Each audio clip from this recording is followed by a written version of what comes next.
Hello and welcome to anyone who may be listening or watching, depending on when or how this goes up. Welcome to the AI investigation servers, impromptu FPS. Are you new in town? I'm Quinn and I'm playing Kirian Blackwelle, a sorcerer who's been doing pretty okay as of late. And joining me today is... My name is Red. Yes, like the color. And I will be playing Lausijan. I am working a little bit on the pronunciation, so if you may hear the names shift a little bit in how I pronounce it over time. They are a Aasamair star druid, and they're very much new in town. All right. At the moment, would you like to start, or would you like me to give the intro in?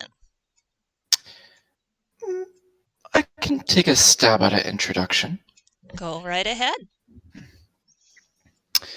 So, like in most AI servers, I guess games, we begin in Villestown, if I've pronounced that correctly. You have. At least you've pronounced it correctly as far as I'm aware. Ah, I see.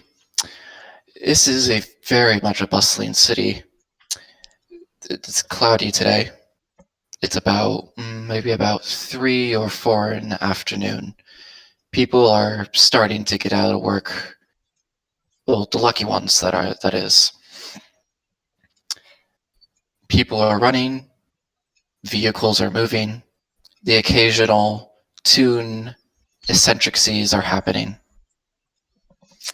In the midst of this chaotic whirlwind of sounds and sights and noises and smells and, oh boy, just everything, is this extremely tall, very sunset purple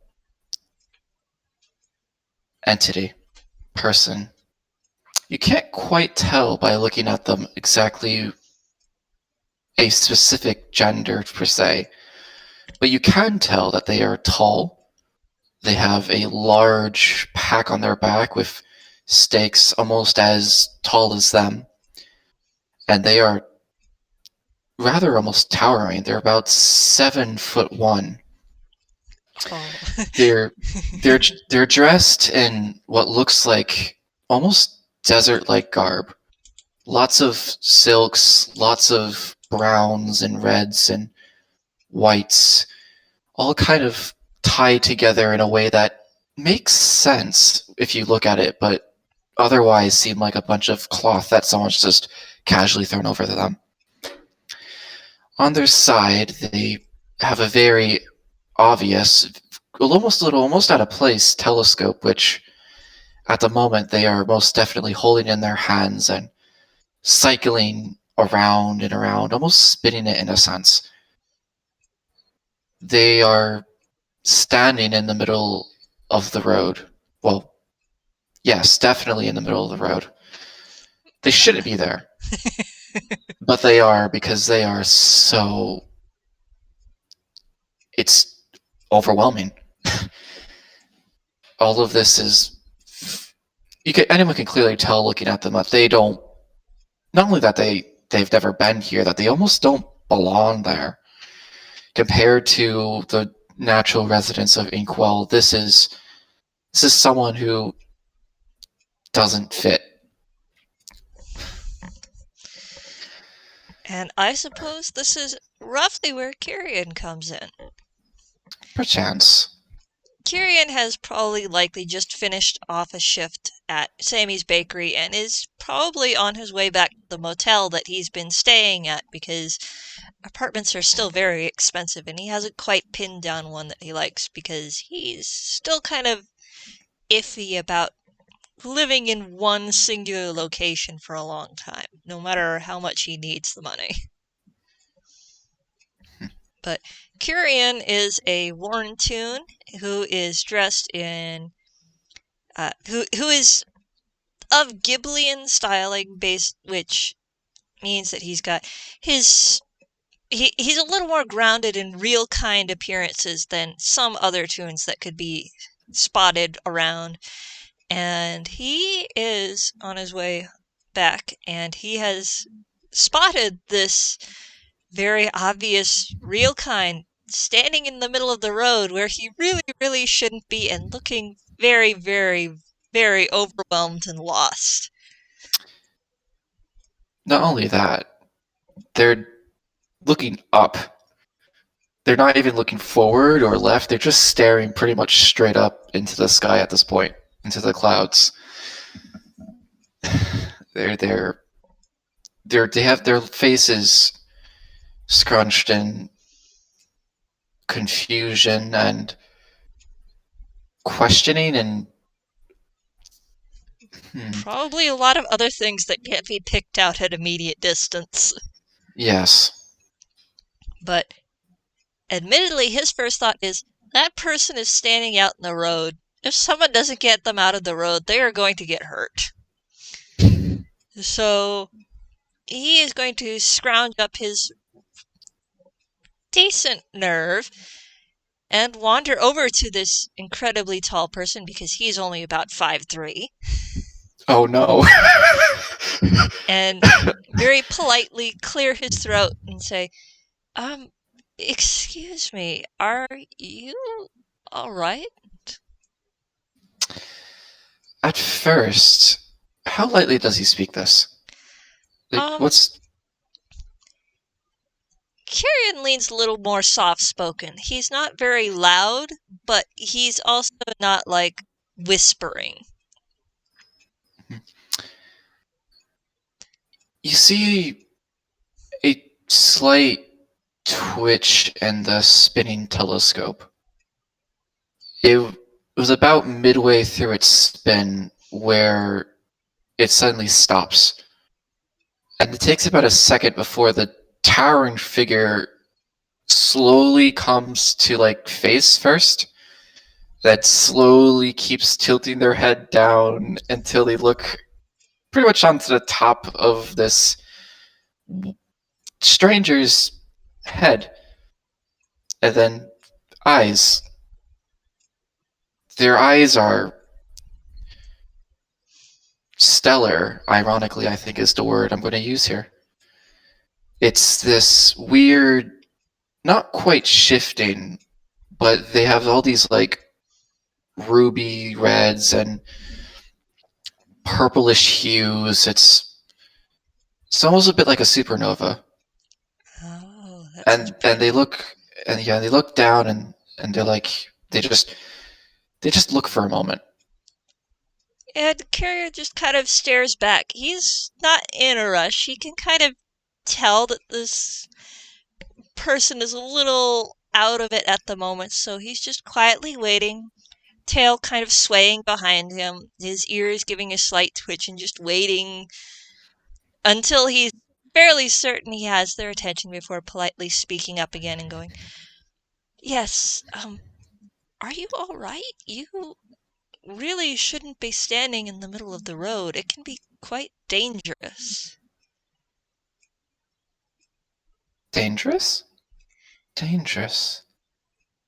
Yes, it's normally for vehicles to move, and, well, sometimes people don't pay, well, they move very quickly, and if you aren't careful, being hit by one can hurt a lot.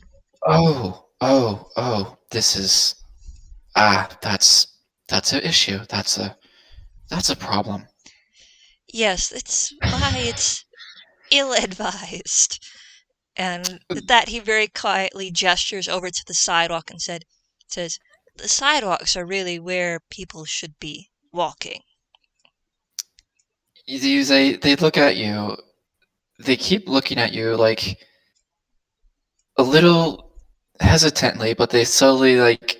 It's strange for someone as tall as them to slowly shuffle sideways, still keeping an eye on the toon. They know it's a toon, but they're not... Actually, but they recognize it's a Warren toon. I guess that Oh, would be our first roll of the game, wouldn't it? I How about presume so. an intelligence roll? Just Intelligence. because this would be something that they would have learned. It wouldn't be an instinctual knowledge. Yes. Boy, it's been a while since I've used this particular dice spot. Let's see if I remember my rolls. RD20 plus the modifier, correct? Yep. Just RD20 plus modifier. There's also an exclamation at the very front in order to tell it to make the roll. All right. 14. 14. In that case, I'm going to say, yeah, he's... let's see, how did you pronounce that name? Lausijan. Lausijan. In that case, Lausijan, you are fairly certain that this is a worn toon. You aren't 100%, but based on what little you've picked up, this looks fairly grounded, I suppose. And the proportions, from what you've seen, because apparently toons are very big on proportions, this one looks very much like a worn. It might be what you've heard are Frankenollies, but this one, you think you're fairly certain it's a worn, but you're not 100%. But you don't really know how to ask either. Well, I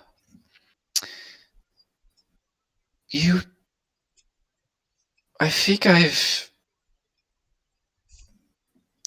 definitely worked with your type before. The ears twitch up a little bit, and he tilts his head slightly before slowly repeating, "My type?" They kind of like lift their hands up and like they wave it a little bit, like. He doesn't look offended, by the way. He looks more curious about what exactly you mean. Well, you almost see like little bits of like flecks of light kind of like fly off one of their hands as they kind of like move them in a way. Well, you see there's like you're a toon, clearly, but there's different types of toons. I've met quite a few sometimes, but some toons look very similar to other toons, but you don't just. Oh, you mean my subrace? Yes. That's one way to describe it. Well, it's the most common I've heard. But, I suppose you mean the fact that I'm... yes, there are a couple different subraces. Let's see, there's Franknolly, Warren, Rubber Hose, Hawson, and Upian. Upians are the ones that are more common in, well, UPA, which is where we are. I was I've seen some worn toons in the Desert Wanderers, but not Yes, many. yes. It's surprisingly common out there, actually. Well, there's a reason it's called the Worn Desert, after all.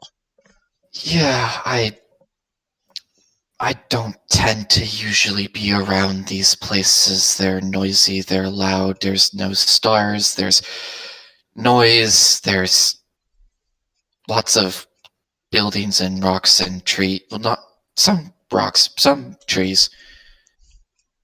Can you roll me a perception? Okay, a perception. Passive or active? I suppose this would be passive. Because I'm mostly just going to make a comment as your boy is rambling. That would be a 21. Oh, in that case... Passive. he's very observant. Yes. This This particular Toon does not look offended. If anything, he seems kind of amused, but also looks. His expression is very sympathetic, as you mentioned all the stuff in this city, and he's nodding along, and you kind of get the impression that he's not much of a city person either, despite being in one right now. He's a little more used to it than you are, but he absolutely gets it. You see, for a moment, his eyes seem to just like, I wouldn't say brighten, but they got slightly more focused for a moment. You're not exactly what one would call a resident. No, I've only started staying here since around, uh, Animus, with, midwinter. Oh god, it's going to snow here too. Oh, Oh. yes. It's sheet snow, as I fondly call it.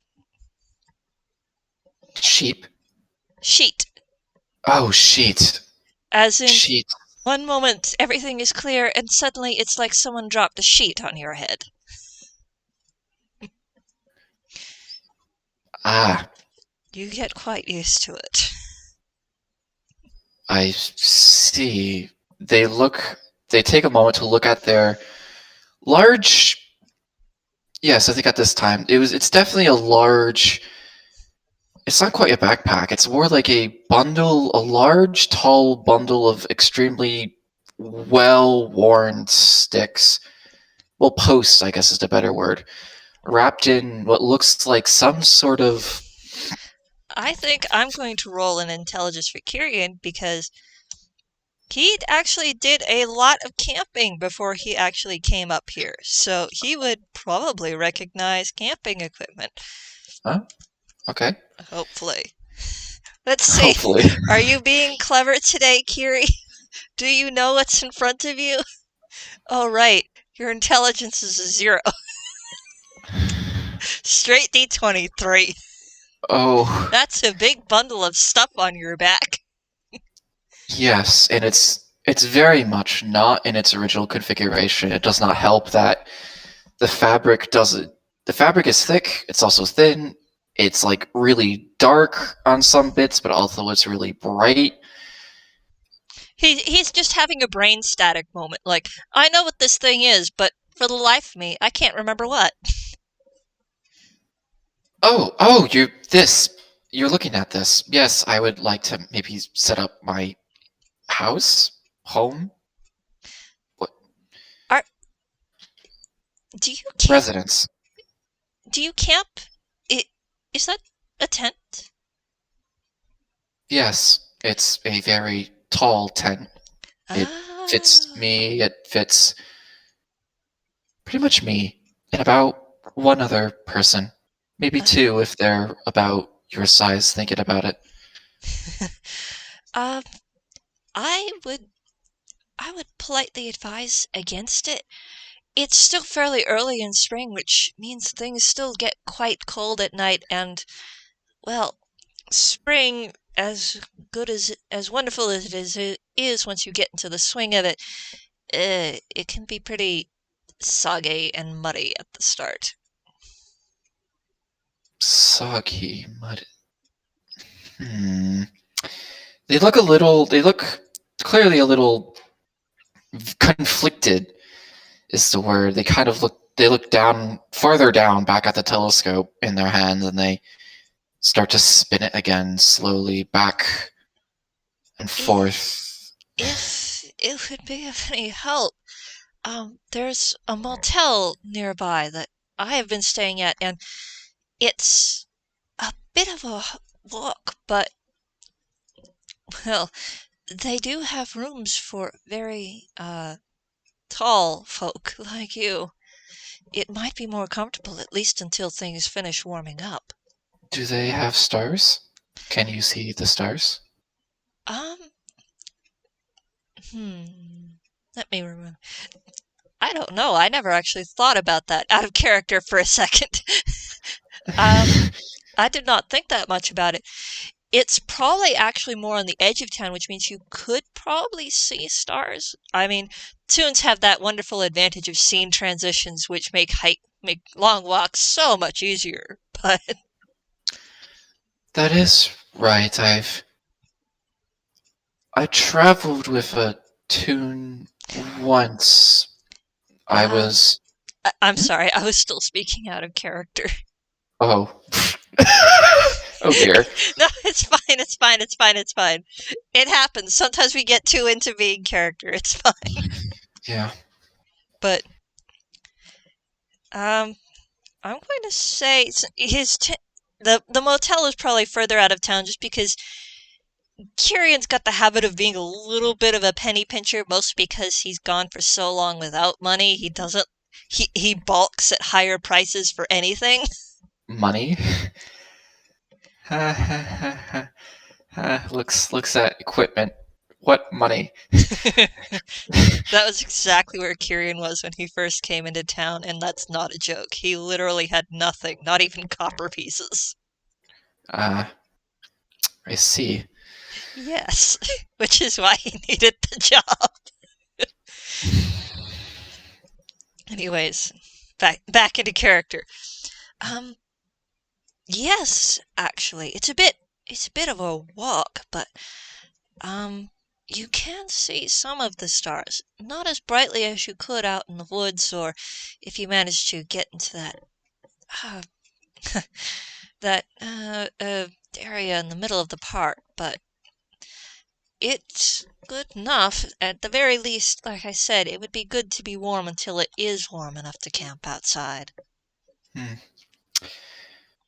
Well, the deserts do get cold at night, and they get very hot in the day. I don't. Temperatures aren't exactly something I worry about too much, but They rain, they aren't? not much. I do have things to keep me warm at night, but rain might be a issue. You see, as they speak about the rain, they kind of like pause and wander off. You like see like gears, almost you see the gears ticking as he processes the fact that that's right. This is not a desert climate. This is going to be a climate where there's lots of wet. And you see the ears twitch for a moment again before he gives his own half smile and says, "Yes, yes, it does rain rather frequently in the spring up here. It's not as dry." That's a shame. Maybe the room would work? I'm not sure if the room would work. Well, maybe I could repaint the room. Will they let me repaint the room? I don't know if Um, they let me repaint the room. Maybe they could be Considering it's a fine. motel, probably not. They're meant to be temporary spaces for travelers. Ah, like inns. Like an, it is, yes, just like inns. I must. I mean, I think this is the first time I've been in a city for about 30 something years. 40 years? 30 years. Mm, time gets weird. You immediately see both ears shoot up, as well as the person you were speaking to straighten up a bit at that. 30 years. Ah, that's right. Um, Aasamairs, we live longer, but I've been on the road for A very long time by the sounds of it. yes, I Uh, have. Temp- I did say temperatures don't bother me anymore, but I also feel my forte of understanding resides mostly in deserts and trading with people or tunes that come about, or well, other places with some other kind animals occasionally. But I see. Are you, hmm? pardon me for asking, but how long have you been on Inkwell? Well, a good while. I feel like I should insight that. Uh, Go ahead. Go ahead, do so. See if Kirian can pick up on just what that means. Let's see, your insight was. Yes, it was a 4. 6. You're not having good rolls today, are you, buddy? Oh, okay. A while is subjective. A while, in their case, could be 5 years. It could be 10 years. It could be 40 years. Maybe 60. It's at Although, least, it's at although, least, well, hmm, time is it, different for different species, so what could be a while in Kirian's mind could be only a couple minutes to someone else. I mean, I wouldn't say quite a couple minutes, but I guess presumably, I guess the reference. What is a Warren's lifespan out of character? Um, Toons hit their maturity at about 5-ish, but, there isn't really a set lifespan just because it varies from tune to tune, since a lot of them kind of they're they're almost kind of there are words for it. There are words for it. Why am I suddenly forgetting all of the words? They're kind of, I won't say that they're ethereal, but um tunes are also this weird thing of they'll sometimes spontaneously appear fully grown. So age is very strange for them, but on average, I think the oldest ones that I've heard of, at least in game, are usually 60s to 70s. And Ah, usually they're still healthy and going strong. They're all very right. much creative beings, so as long as they're well of creativity, or however you wish to word it, their creative spark, their thing that makes them tunes, is still going well and strong, they probably will too. I see. But Well, Kirian himself is only about 27. okay, then they are. There is a chance that when they are old, they will be like was when they. Hmm, I guess out of character, Aasamars typically in a typical universe could live up to about 160 years. So Okay. in this particular case, they're not. I'm going to say out of character. They're not. They're not in the high end of 160 or 100, but they've been here for a little bit. Maybe we'll find out one day. Okay. Kirian was mostly asking because of how unfamiliar they sounded with tunes. So he was kind of based on that. He had the impression that they don't really know much, so they probably haven't been on the continent for very long. Because usually you pick up on that pretty heckin' quick. Ah, I guess a better word to say is less. There's some things they've picked up on. Uh, well, maybe you'll learn what they've picked up on and what they haven't. It might be more of a people issue. We'll see. We'll see. But back into character. Uh, a while. Are, well, um, would you like me to show you to the motel then? Yes, actually, I must admit, once you step into here, everything suddenly looks nearly the same to some degree. And then you go down one street, and then you go down another, and then you go down another, and they all look the same. And I'm not Um, usually one who gets lost too often, but I must. This is not. This is well. I'm Not your lost. usual wheelhouse. Yes, yes. This is. Yes, maybe please get me out of this place. Yes, you see them as they get more and more like as some of the shock wears off, there's the realization of, oh God, this is a very bad place. I should not be here. Why did I come here? I know I'm here for a reason, but why did I listen? They, At that, Kirian genuinely laughs a bit and goes, "Not a problem, not a problem. Cities are overwhelming, and big toon cities can be even more overwhelming." Mhm. Yes. Yes, it's quite easy to lose track of the street signs, especially if you don't quite know what you're looking for in the first place.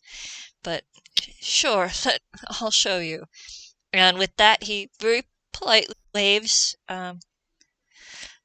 Lausijan, Mhm. Lausijan Yes. after him Those, as starts wandering down one of the streets. this this almost looks like where I just was. But hmm. It's, well, being completely honest, it's a bit of a tune thing.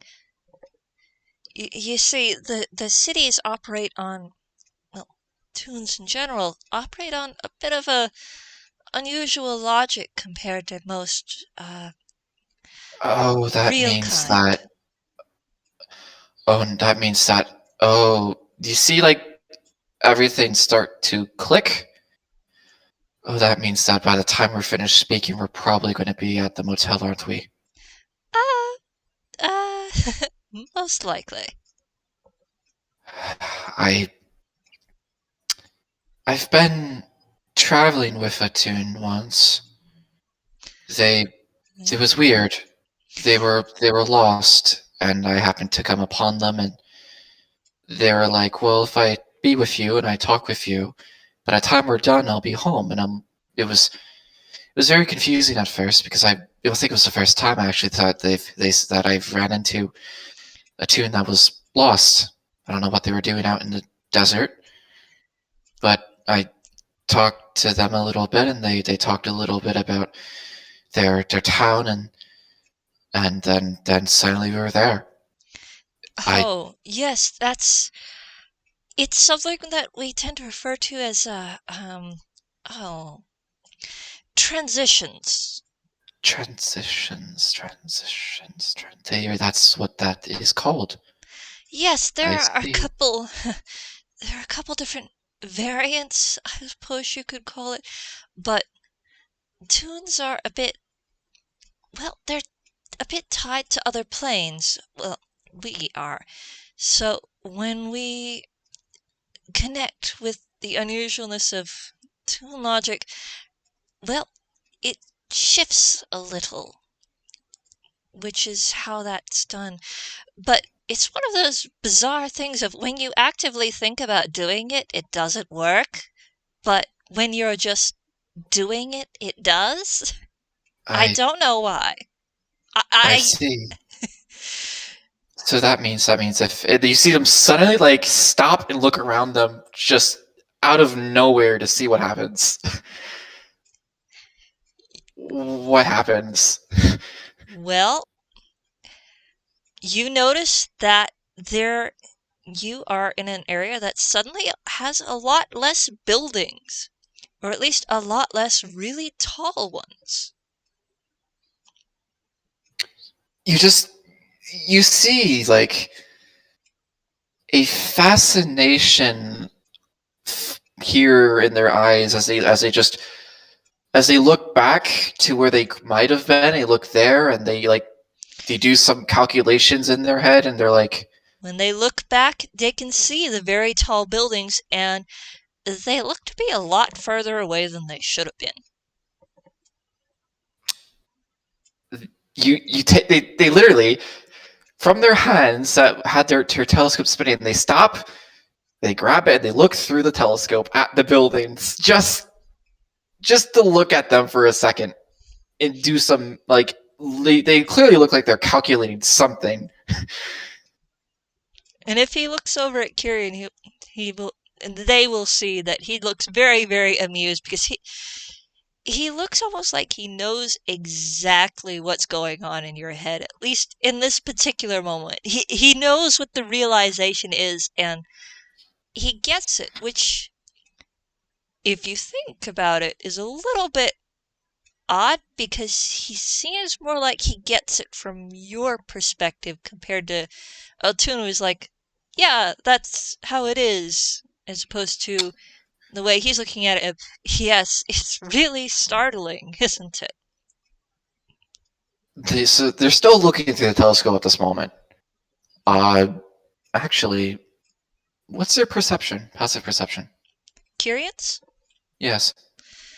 Uh, not as high as yours. Right. Kirian's passive perception is about 11. His passive insight is 14. Okay. So perception-wise, you realize that they're now using their left hand when originally they were using their right hand, and that's weird. Insight-wise, they're calculating something. And as probably as they think that, you see their telescope look at the buildings. They kind of go whoosh and look at them through the telescope, and they blink for a second, and you can almost see the giant eyes when magnified definitely look like you think it like at first you thought like the eye colors was a little bit of like it looks stellar. Now if it zoomed up, oh, this it's definitely stellar. It's not just a trick of the eye. There's these little white flecks that are moving. So, This so is Lausijan literally has he literally has galaxy eyes.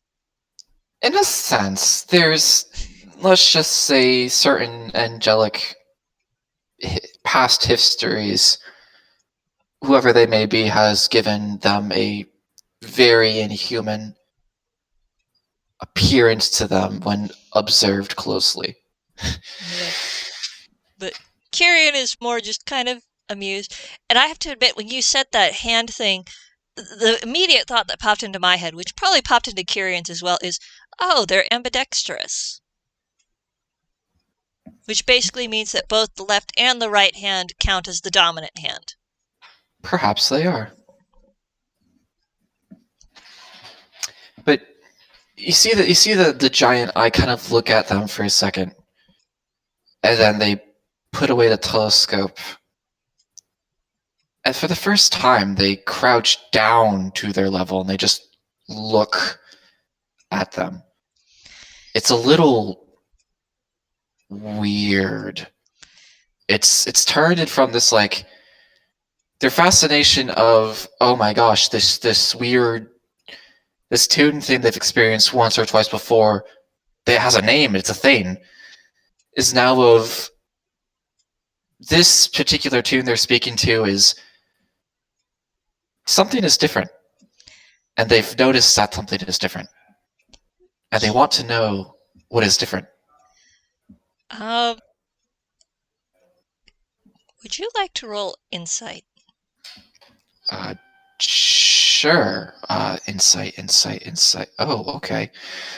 Oh, druids, I forgot their scores are busted in some areas.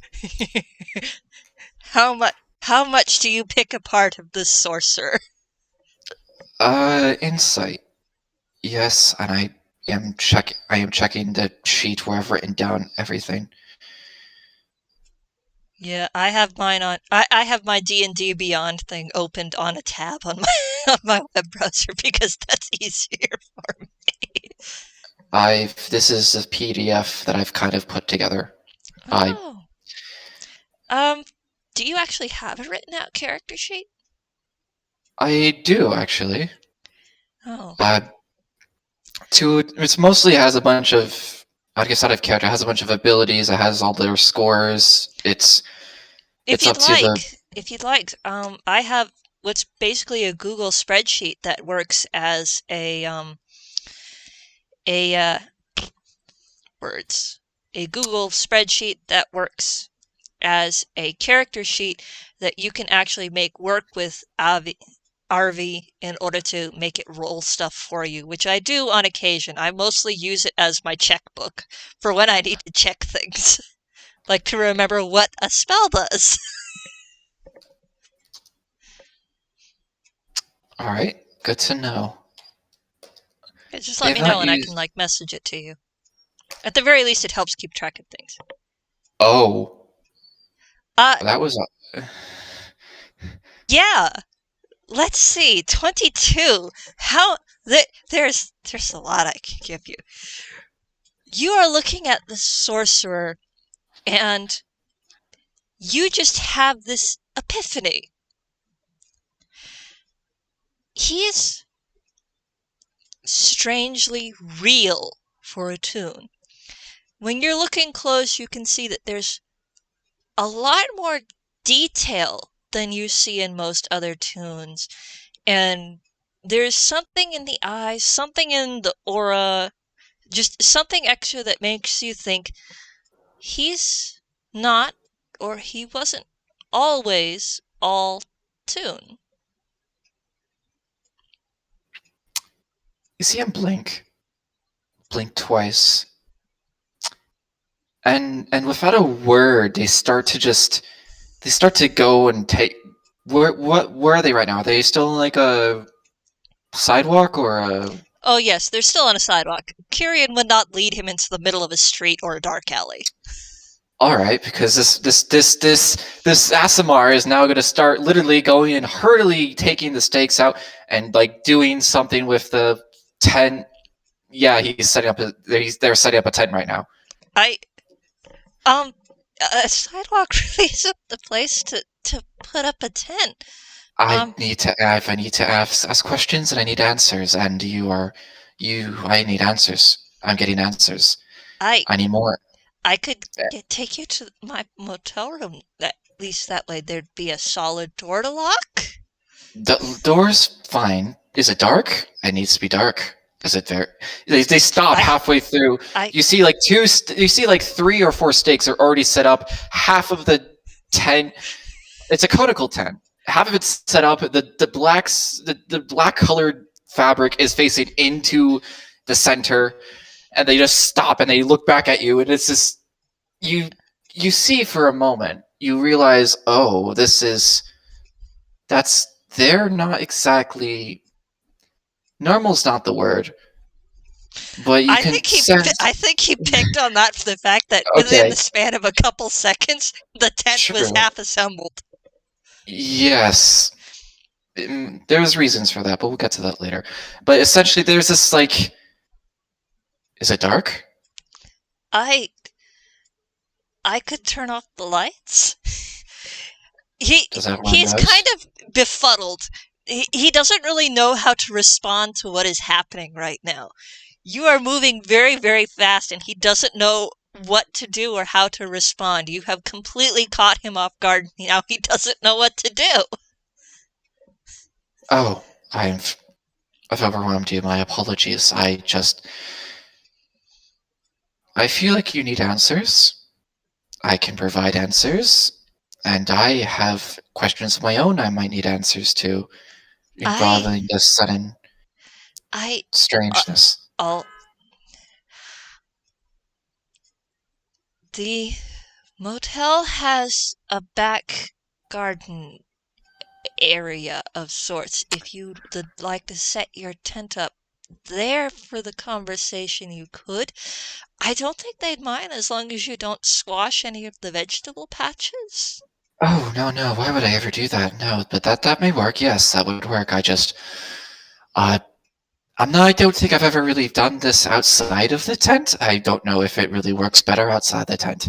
It looks better inside the tent, but Okay. I, How about we finish heading to the motel, and then you can set up your tent and ask questions? yes, I do. Oh boy, usually when the tent's set up, it explains a lot of things. It explains all this energy, and as you see, they're a little more energetic now. But there's like a purpose that was missing, and now there is a purpose they have. There's a purpose that was missing in the city, and now there's a purpose. I'm repeating myself. I apologize, but they hurry, like, pack up the tent. They now have an objective. They have reason now. Okay. And I think they that just Kirian decides that it's time to do a slightly different transition, aka you blink and you're there one. Which, if it was like an animation, it would be you'd have this quick black appear on the screen, and suddenly the screen brightens up, and there you are. I couldn't see through that. What? Oh, that's different. Yes. Again, I'm going off your passive, and that 20 freaking 2. It's a 21, not a 22, but I don't know if that matters. It does not. It does not. Not to what I'm about to say. You notice that he looks a little out of it himself. Kirian looks a little out of it. Like, he kind of startled himself with that one. Like, he knows what it was. He understands that it happened, but even he was caught a little bit off guard by it. Oh, well, yes, it looks like there's reason, and reason is making things go faster. It's plot moves to move the story. Story, plot, story. No. It is the closest Toons get to referring to, well, I hesitate to call it fate, but it is the closest approximation.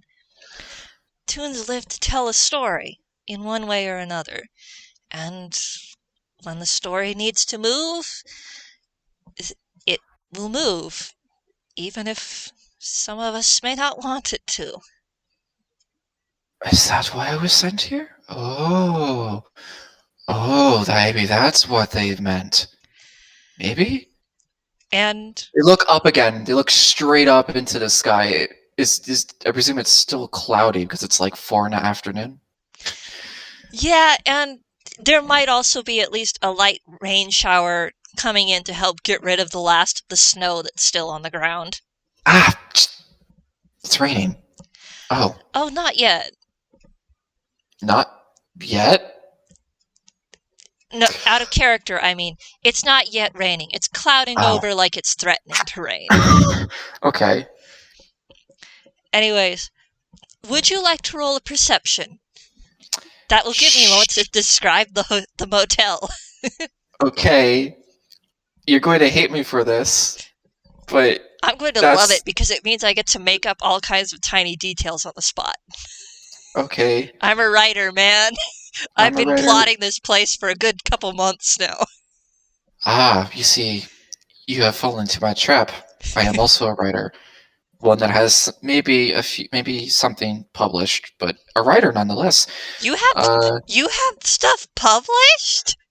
Kind of. I'm going to interrogate you about that later. Yes, it's not like a super published. It's like in a zine that was for a thing, but not the time. Now we get to figure out all your details.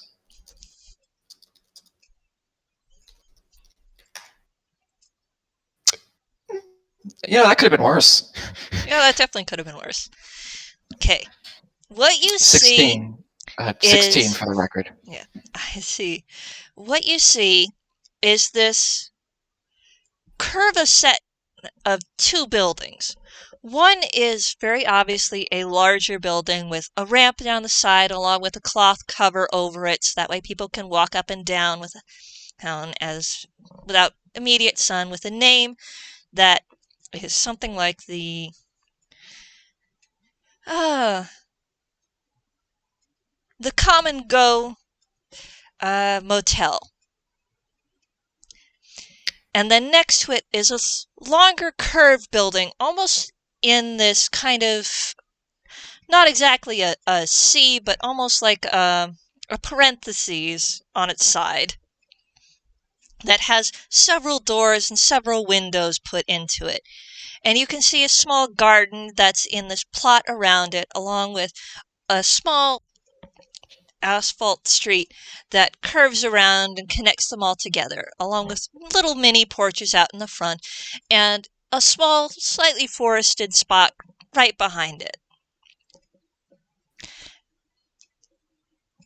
And the buildings are white and the roofs are green, but you can see on some of the doors are a comfortable red.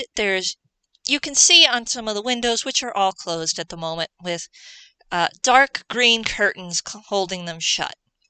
And in the garden area, there's a vegetable garden, a flower garden, what almost looks like one of those gardens specifically made for growing plants that hummingbirds and such will come to. And that's all very neatly plotted together, along with what looks like, now that you remember that cars are a thing, a parking lot on the other side of the larger white building. Oh, like that. It's one of those. He looks at the parking lot and it's just one of those things. Yes, it's primarily for travelers, which means that some people use wagons and carts and such, and it's much easier to leave it set up on one of those than to have an entire building dedicated to it. Admittedly, they do have stables tucked in behind for horses and such. Yes. Well, you see, usually they don't allow tents set up in parking lots. It's just a shame. The ground is so flat. And it's just, there's enough space and it doesn't get in the way, but it does get in the way. And that's alright. Yeah. Anyways. It's not very good to set up tents on parking lots anyways, just because the stakes don't stick in very well, I've found. You manage. Sometimes some rocks would do, or one of those heavier carts. Although sometimes some places for craft fairs and such and town events will allow people to set up tents in parking lots. I think they do that here around midsummer. There's some kind of big event that I'm forgetting the name of. Oh. Well, I might want to go there. I would like to be able to do my thing. Oh, that's right, my thing. All right. Round the back with the trees, he says quickly. Yeah. They're rapidly spinning this telescope in their hand, and they stop. It's a rather durable telescope. Yeah. Actually, can you give me a perception check? Oh, percepi. Yes. Let's see, Kirian. Do you see?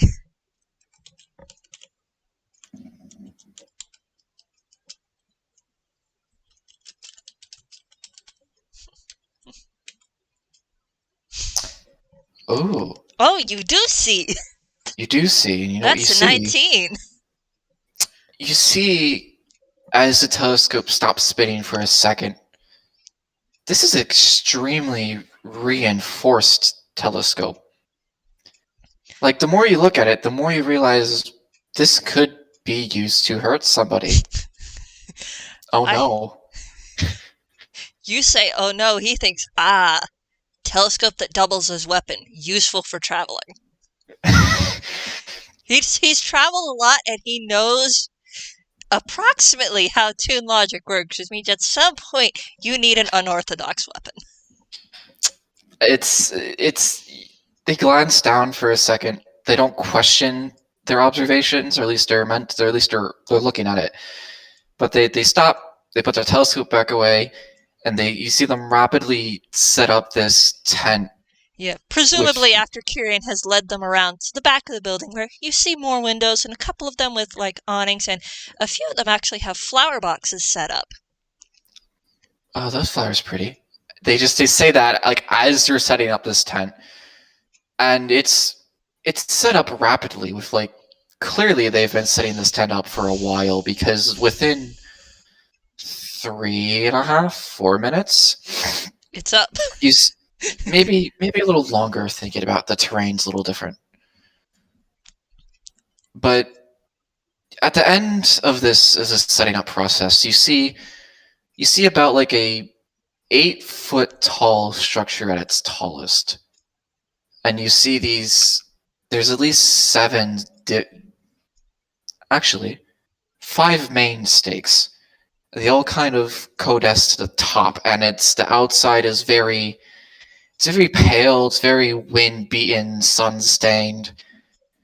And they pause for a moment, they think, would it feel right? And they go and they grab from underneath all of that, there's another bag, a smaller bag, with looks like a wooden shield on it with the emblem of a star, but they reach behind the shield and they take out a sign. And there's at least 3 different languages on this sign, but there's common. And in common you can read it's how do I word this? The most evil of questions for all of us. Yes, because I have to word this sign that I had in my head 2 minutes ago, and now it's gone. Oh no. It's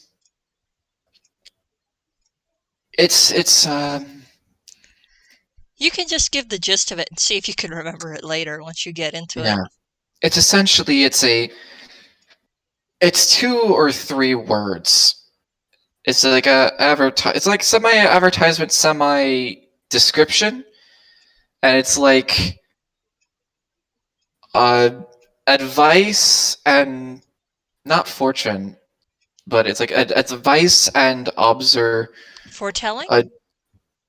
Maybe not quite in a sense. It's more of like essentially the gist of it is you come here to get advice, and sometimes you may get more than advice.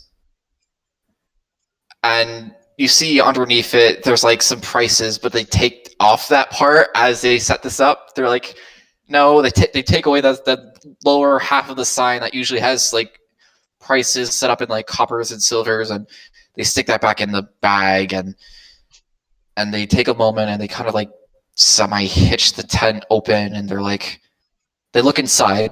It's dark in the tent. It is pitch. It is like, you realize for a moment why they asked if it was dark in the room. Because the tent interior, what you can see of it already, if you don't have dark vision, it's almost like a void. Do they have dark vision? Well, it's not innate, but they do have the spell for dark vision. Well, they don't need to necessarily cast it at this time, but it's a pitch dark tent, and you see them walk into the tent. It's a little eerie for a second, where they were there one moment, and then they're gone the next, and then they stick their head out, and they're like, quick, come in. We need to answer these questions. All right. And with that, Kirian, somewhat hesitantly, but already thankful that he has his walking staff out, walks in. Close the door when you feel comfortable. You see them like rummaging through something. No, there it is. Oh goodness, it didn't get scratched. They're talking about something, whatever it is. I suppose then Kirian just kind of lets the flap shut, because he doesn't know what's going on, but he's armed. He has spells that he can cast at will if this goes sideways. He thinks he's about as ready as he'll ever be. As he closed the flap, it immediately goes dark. There's almost, for how wind-beaten and sun-stained a tent is, the interior is made in such a way that it's pitch black. You can't see anything for a second. You can sense their move. Kirian's kind of impressed by that. Like, he's stayed in the tent for a good long while, and it's hard to get one that's pure darkness on the inside. Yes. Yes, I know. I could see your look on your face. It was a very expensive commission, but it was very much worth the money.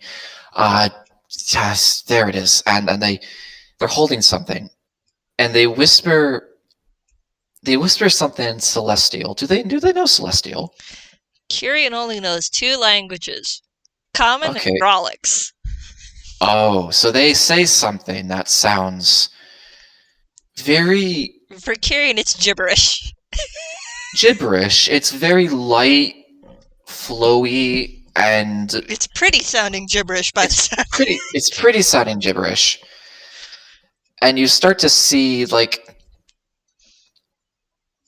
you see something celestial, and then you see them say something. It's a spell. It's a cantrip. It's the light cantrip, if they know what that is.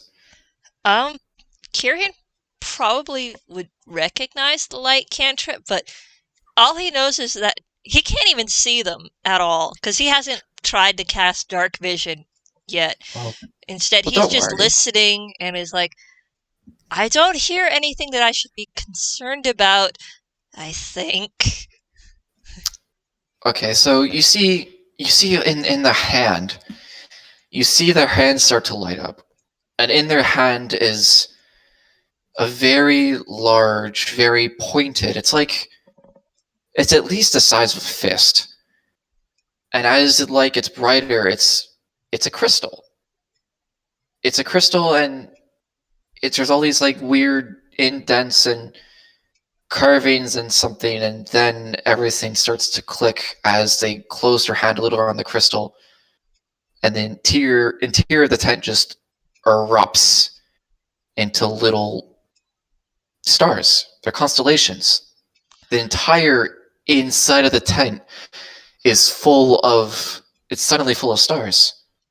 It's like they've just stepped into like space, like what they see from the ground, except except the night sky when there's a ton of stars, except now the sky is at their feet, and they're in the center of it. They're surrounded by all these glowing stars, and some of them are connected in some familiar constellations, and some of them are connected in constellations they've never seen before, and they wiggle a little bit, and you realize, oh, it's all of this. It's coming from the crystal. The light pushing through the crystal is what's causing all of these stars to suddenly appear, and you hear them muttering, oh, just stay still for a second. Can I ask a Okay, little question? Because I go might be on. able to throw in a nugget of something that I've been ruminating on that I have yet to unleash. Okay, go on. Does this actually invoke, like, I hesitate to call it space magic, but does it, like, invoke outer powers at all? It's weird. Actually, give me an Arcana check for this. Oh, you've I'm asked for one sorry. of his bad stats. I am so sorry, but this might be a little necessary because this is very confusing to people Well, I who mean, may not. specifically because it's something that Kirian actually doesn't know about himself, which is why I'm asking. Uh It's a lore thing that I have yet to dump. okay. Okay, in that And his case, arcana is still 0, but I'm going to roll it anyways to see what he well, got from seeing this.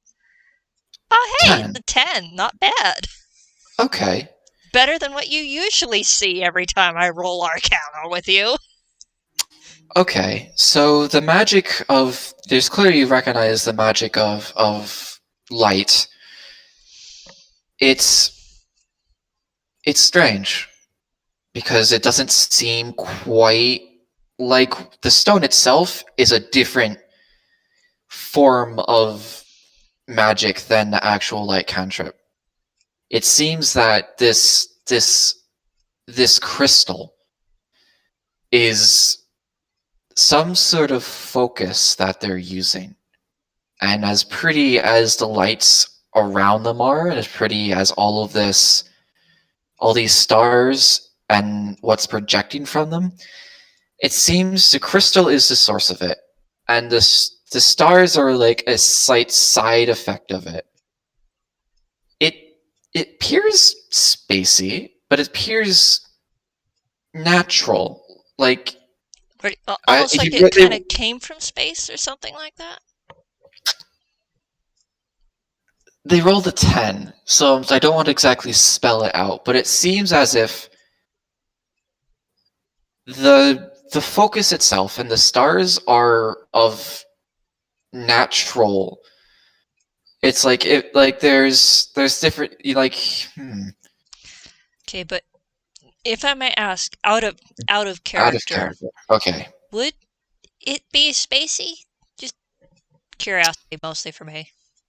That's a fun question because I guess I will have to tell you their class out of character. Oh boy. This, my friends, for those who have never seen or heard of them, this is a star druid, as I said earlier. Ooh, And star druids are I think weird there is because another one in Draft House. I think it's a character that. Oh, why have I suddenly forgotten their name?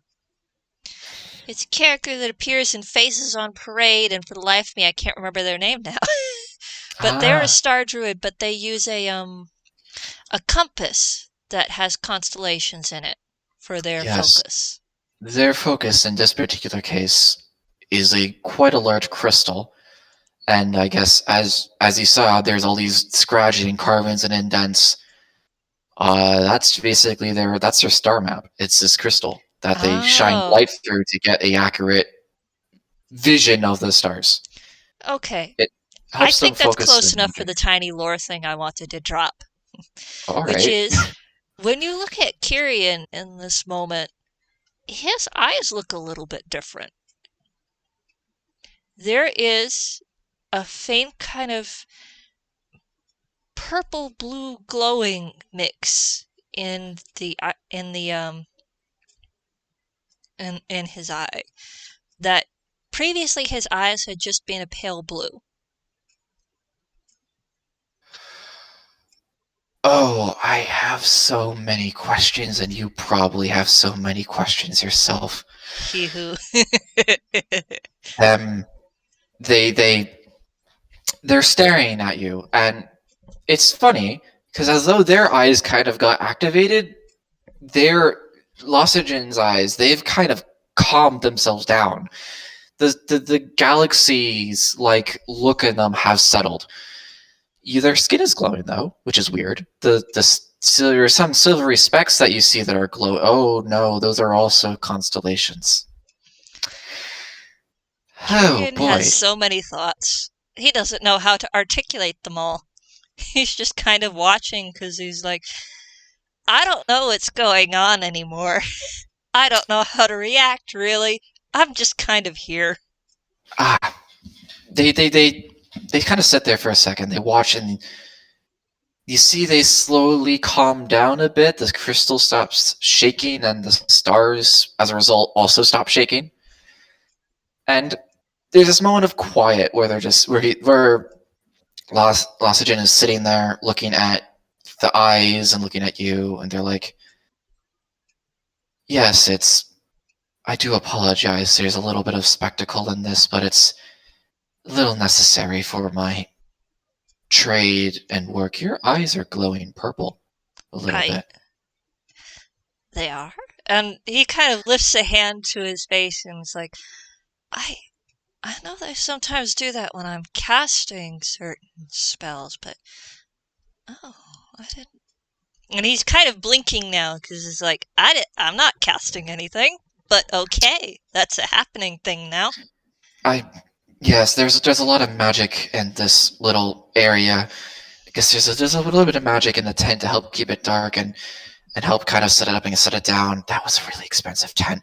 And the crystal here, it's a focus, so that's kind of also magical. Maybe it's reacting to that. I I. must admit, I've I've encountered a few, admittedly, in my travels. I usually run into magic people in my travels. Maybe Oh, that's what's oh, I happening. am magic. I know that. I'm a, I'm a sorcerer. Ah, sorcerer. Sorcerer. So it's by blood, but oh, that makes things even more weird. Like you're new here. You're new, but you are new. Uh, how? It's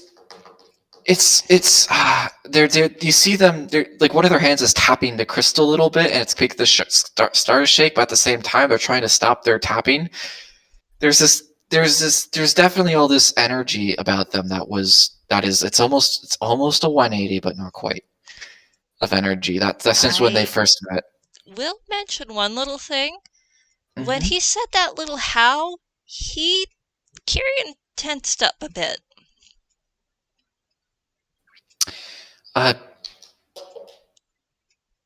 tells tells. Detective people call it tells. Are you a detective? I heard there's detectives.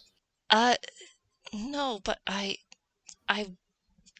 technically I work for one, even if I don't work as a detective.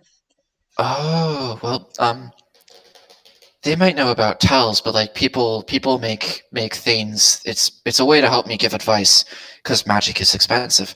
So people just need advice, and so I just when you look at people and you look at nature and you look at stars, especially stars are so fascinating, but they're different every time you look at the stars. They move a little bit, and you have to like look at their details, and you have to pay attention to all the details, and your details are different. I, They're uh, I'm not making sense, am I? you're making some sense. You're a little rushed, though. Could you? I think I need to sit down. Yes, actually, sitting down would be much better for this. And they suddenly this man who was standing slowly kind of sits, and it's very strange to see this 7 foot tall entity sit crisscross and suddenly become half their height. Kirian takes a couple steps forward so that he's in front of them, and then he sits down too, and he lays his staff across his lap, and he says, "All right, you said details. How? I suppose my first question is, what do you think you were seeing?" Well, to be blunt, it's like as if one of the stars in the sky was actually a planet. What you thought was a star, but is in fact a planet. Does that help? No. Shit. You see them. Rephrase slightly. What do you think you see in me?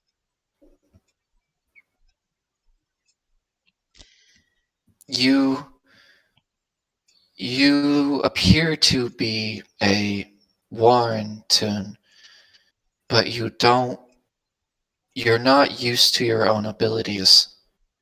You talk about your abilities as if you've always lived with them, yet your eyes are uncertain, your movements are slightly off. It's hmm, I don't know. That's not the way to describe it, but but it's apt, but it's not apt. It's kind of creepy if you think about it, but it's not. It's you as you. That's it. Your your inner you is not your external you. Your who you are mentally is not a tune. Your appearances, but your who you When you say act. the "you're not a tune," you see his shoulders sag, and you see the look of understanding of sorts, like that bit. He suddenly knows what you mean, and he Oh, knows exactly what you're talking about. oh, oh, that might have upset you. No, no, not at all. I just You're the first person I've met in the 3 years who's actually seen it. Or rather, has it been 3? No, Oh, no, it's only been about 2.5. oh, they've, it's weird. On one hand, they're a little surprised, and on the other hand, they almost look prepared. Well, I, I suppose I can be a little bit blunt when I say That's because I didn't used to be a Toon at all until about 2.5 years ago, when I died. Ah, yes, that's rather inconvenient. Oh, you died. That's very inconvenient. Oh, but you're not dead anymore. That's a good sign. But you did die, which is very... That would explain a lot of the... I think Ooh, eyes. the he's just died bit hasn't quite fully sunk in. It might take it might take Lausijan a moment to realize that this person just admitted to being dead, and he's not dead anymore. Blinking. There's a weird silence that's fallen a bit. You died, but you came back, but you're not who you are. You're now a Toon. You were revived, but you... Yes, have Click, you click, heard of a click. spell called reincarnation? I have to do a roll on that. I have to do a roll on that. I'm Oh going to give you boy. advantage because, hilariously, this spell is a druidic spell. Okay. How do you roll advantage with this bot? I haven't done it in like 3 years. I don't have a clue. I just roll twice. Ah. I know Will I this have be... the shortcut written down somewhere, but I don't for the life of me remember where. You're lucky. You keep hitting all of their... You keep hitting all their skills they have advantage in. Oh my gosh. They have advantage in Arcana. Ugh. D20 plus 5. And I have to roll that twice. With magic users, there's always one of three things that they're always really good at. It's going to always be either intelligence, wisdom, or... Yeah, you know exactly what that Wait a spell is. second. Maybe I know more. I'm sorry. I know this is silly. Will there be a nat 20? Let's find out.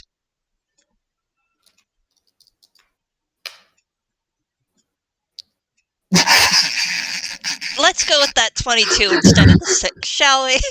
Oh god, that was a 1. That was a natural 1. Oh god, if that rolled first, he'd just be like, okay, 22. Let's go with that. Let's be the smart one today. We'll Let's get our see. ones later.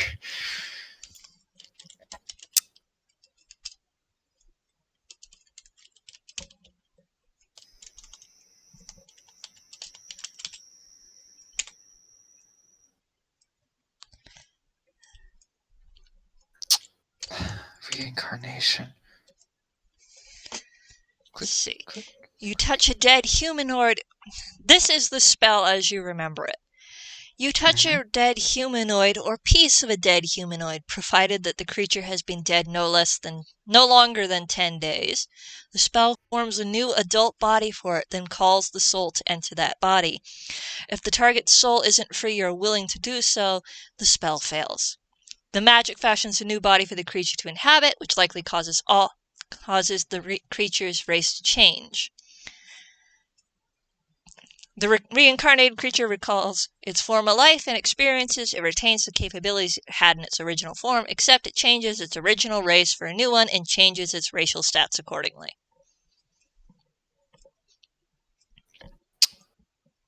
As you say reincarnation,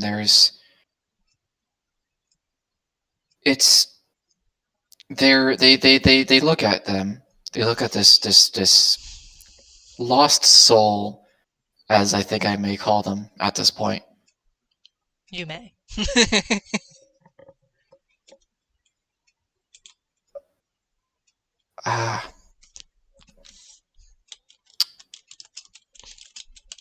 They mutter something in Celestial.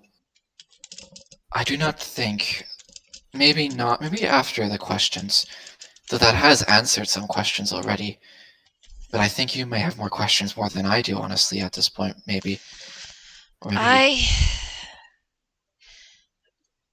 What brought me back was something similar to reincarnation. Not the same. Does it have to Because I do do... not think I was willing. And I think I was dead far longer than the original time frame. Okay.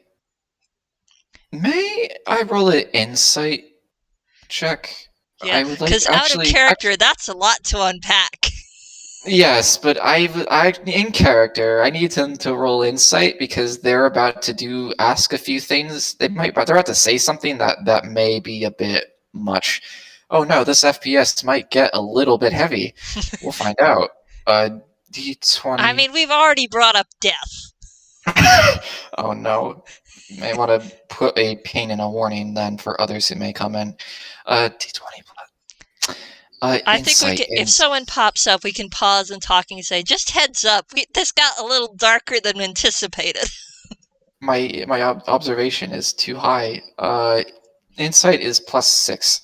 So let's see. They want to know. I think. Well, let's see. First off, let's roll. Ooh, 17. They're trying to see if they, as they say, like how long they've been dead. They kind of want to know if they're mentally questioning. Like they want to know their mental state, in a sense. Like any ticks, they not ticks, that's perception, but anything that they could tell by their voice that A little bit.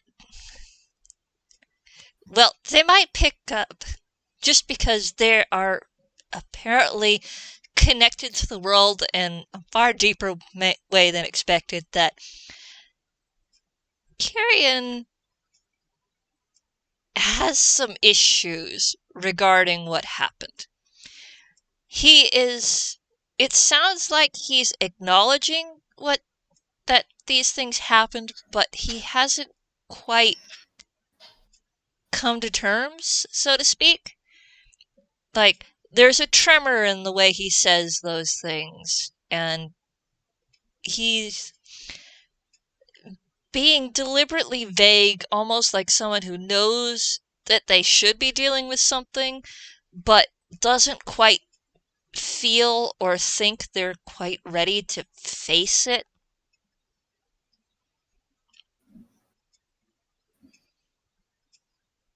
And he sees it in, like, he hears it in the tremor in the voice, the slight drooping of the shoulders and the ears, and the limpness of the tail. There's a kind of tiredness, but also a certain amount of mentally enforced distance. Basically, he knows it. He is forcing himself to say it because you've kind of pointed it out, but to a certain degree, he's been trying really, really hard not to think about it, probably because it's upsetting.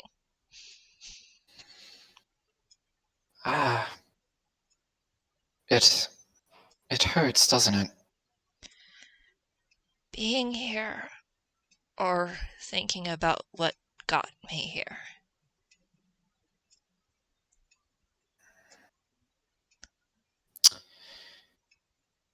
Well, I do offer advice, but I also sometimes offer answers. Not always from my own, but from the stars. I've asked them some questions, and they've answered me, and they led me here. I would be honest, I was not expecting all of this to happen on my first day of arriving in the city. I was expecting to kind of be lost for a very long time in this iron forest. But it seems as if perhaps maybe the stars were right after all, that I should be here. Well, that's profound. Profound, I guess, but maybe a little more literal than you realize. uh, I honestly don't know. I've I've mostly been trying to avoid the one who brought me back, because I never knew them, and I don't like what I saw from them. Ah. Well, I don't. Hmm. Okay. Out of character. I feel like I must preface this very much out of character because Go for it. Yeah, their we've hit on a spells. thing. We've hit Yes, on a thing.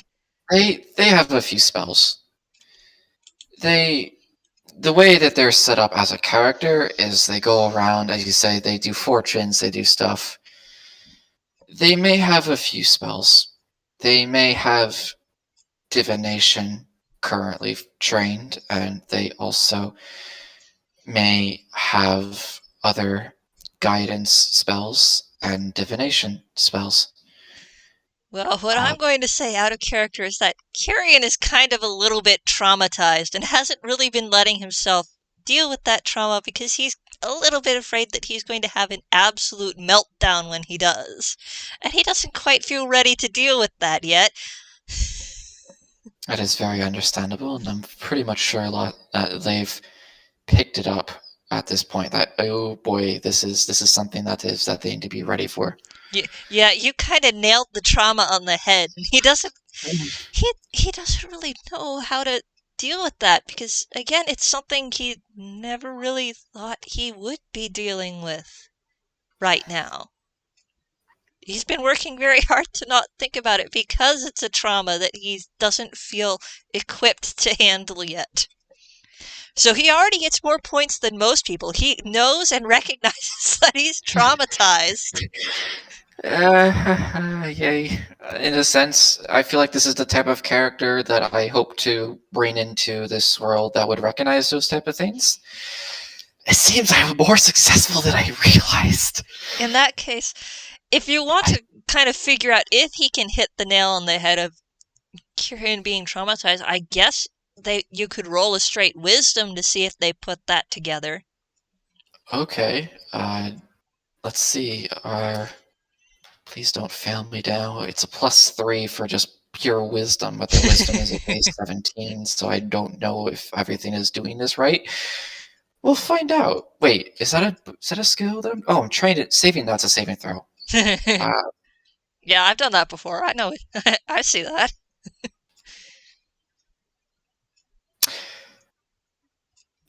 17. Yeah, you put together that the person in front of you is kind of a little bit traumatized and hasn't really had the nerve or the fortitude to unpack it yet.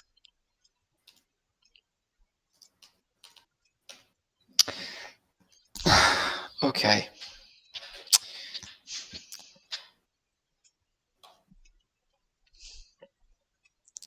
You say I'm the first one to realize this in 2.5 years? Yes, most of the people I've run into, I've only been around very briefly. And they haven't. Apparently, they just haven't quite looked close enough. I I feel like I have to apologize. You've happened to run into the one person whose job normally when they run into people is to help people with these problems and spot these problems and sometimes prevent them from being problems, but I think we might be past the point of prevention here. Uh, Oh, we are very, very past that point. I I don't know if there's exactly a name for this. I just when I started this very long time ago, when I started this journey of mine, I just had a feeling that as long as I followed the stars and I guess well let them lead me, I would be able to help others and well, maybe not be the 1 7-foot 1 tall entity in the middle of the room. I it's worked, but oh boy. Yes, I get the feeling that you weren't quite prepared for this. I know I certainly wasn't. Perhaps that might be a good thing. I think it would be a lot worse on your psyche if you were to realize you were prepared for such a thing. Being you presumably say unwilling. Do you know? No, I shouldn't. Ask away, at least. At the very least, I will tell you if I don't have an answer. Well, you see, I, I do. I, I talk to the stars. I say that a lot. I kind of mean it in a literal sense. I do uh, s- spells of divination kind, but also that's very dangerous in certain people's minds because, well, even though the future is extremely malleable and no matter what you do, you can actually change it, some people don't Yes, always like the truth, and some people are overwhelmed by the truth. You seem to be more yes. of A lot of people don't quite seem to get that the future is woven in a tapestry and not carved in a stone. that's a good one. I usually say it's like stars. You see them in the sky. They're very consistent, but stars move all the time. Every day the stars shift a little bit, and although you can't necessarily control the stars, you always know that they're going to be going somewhere and they're changing. And sometimes a planet or two comes in and it makes everything interesting. And sometimes I swear the stars are one of the stars is a tune. I swear. I swear. There's one Well, there star that is the gets on wishing time. star. Is that what they are? Oh, I you do you not know about the three luck goddesses? luck goddesses. Yes, No, I don't. I they're only know is that there's this one star that keeps changing in a way that's not normal, and I've had to redo this crystal about 6 times. I you finally might decided, be you know what? seeing either her or her brother. I've heard that her brother There's is a two. mischief maker. There's two. Two moving Yes. stars. Let's see. I suppose I can explain about the Lux because they may tie into the things you mean to a degree.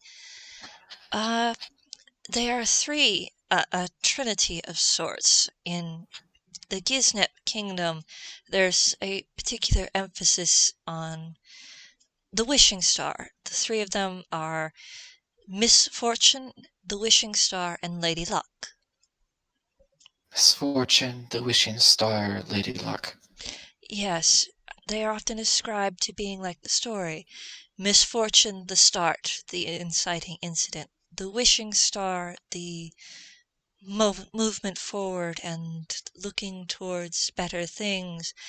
And uh, Lady Luck as the end of the story. Usually, hopefully, a happy end. Hmm.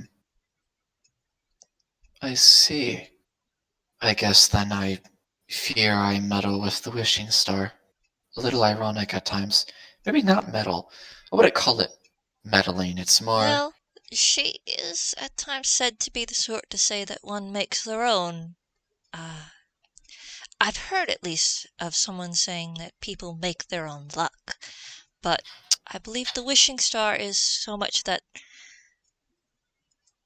it is good to help the story move, but it's best to help it move forward in a better direction. Although don't quote me on it. I don't I I am not a follower of any of them. Huh, maybe that's why that star keeps moving around so much. Maybe it's a reminder. I am not exactly what one call religious either. I know, ironic. I Um, I the there's only one I have ever worshipped has been Lady Caliatia, but she's about as far from the usual uh, scope as one can get, from what I can tell. I'm so tempted to roll a religion check. It's their lower Do it. score, but okay. All right. Oh boy. How many fables and stories have you heard? You've heard a lot. You've been traveling. a very long Honestly, you will time. need a kind of high roll because Caliatia is a little bit of on the obscure side. At least in Einquell she is. They might not exactly be from Inkwell, but Let's we'll find see. out. Did I spell how Caliatia? Callietia. Ietila. IA. Caliatia. Calia. Well, we'll find out if this is spelled correctly in the roll. Oh, Holy that's a crud, you know exactly who this chick is. natural 20 plus 2. Lady You know what? Caliatia is a hearth and home goddess. She is a real kind goddess that some say actually moved to another place instead of staying in amongst the real kind countries. She is obscure not because her particular um, specialty was disliked, but because a lot of people's homes were changing and not as many places include a hearth fire. But she is the goddess of hearth and home, and uh,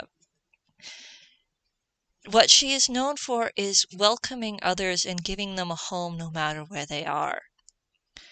And a lot of her major holidays involve communities getting together in preparation for uh, hard times, in essence, like people coming together to do a lot of cooking and preparing foods for winter when foods won't grow as well.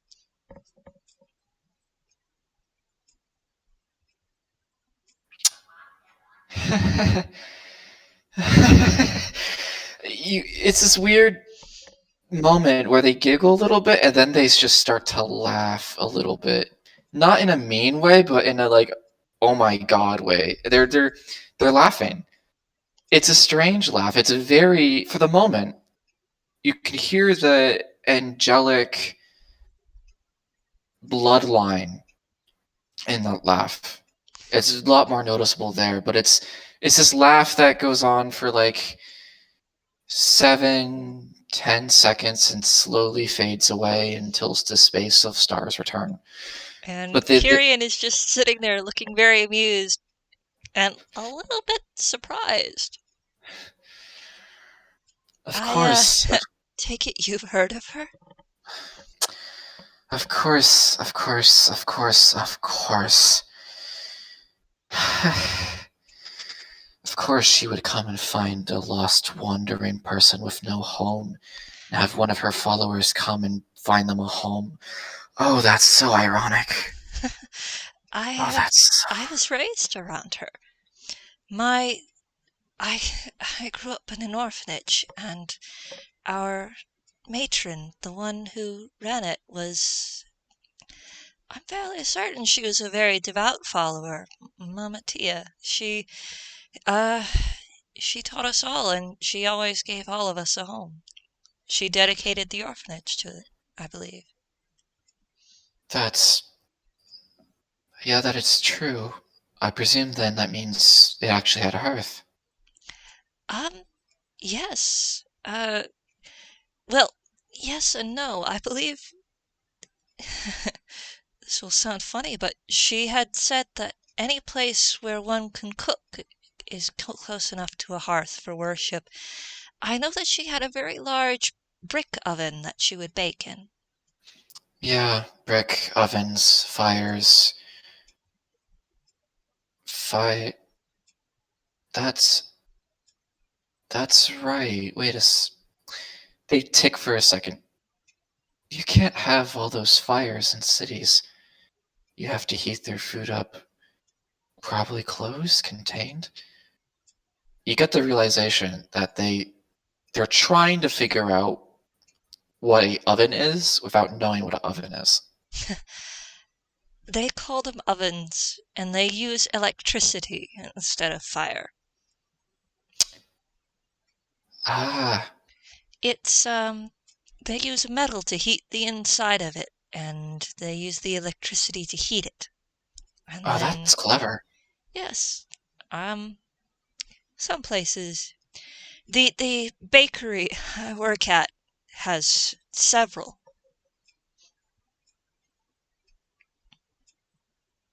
Their eyes slowly go wide and they just do like food, fresh bread. Oh, yes, I make it every day.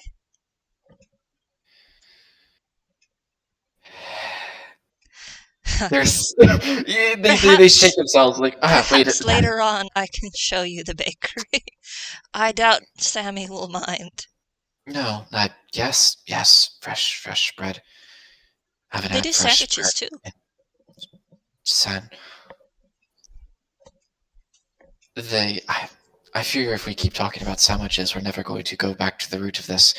But yes, that would be very nice to see and eat, eat. Yes.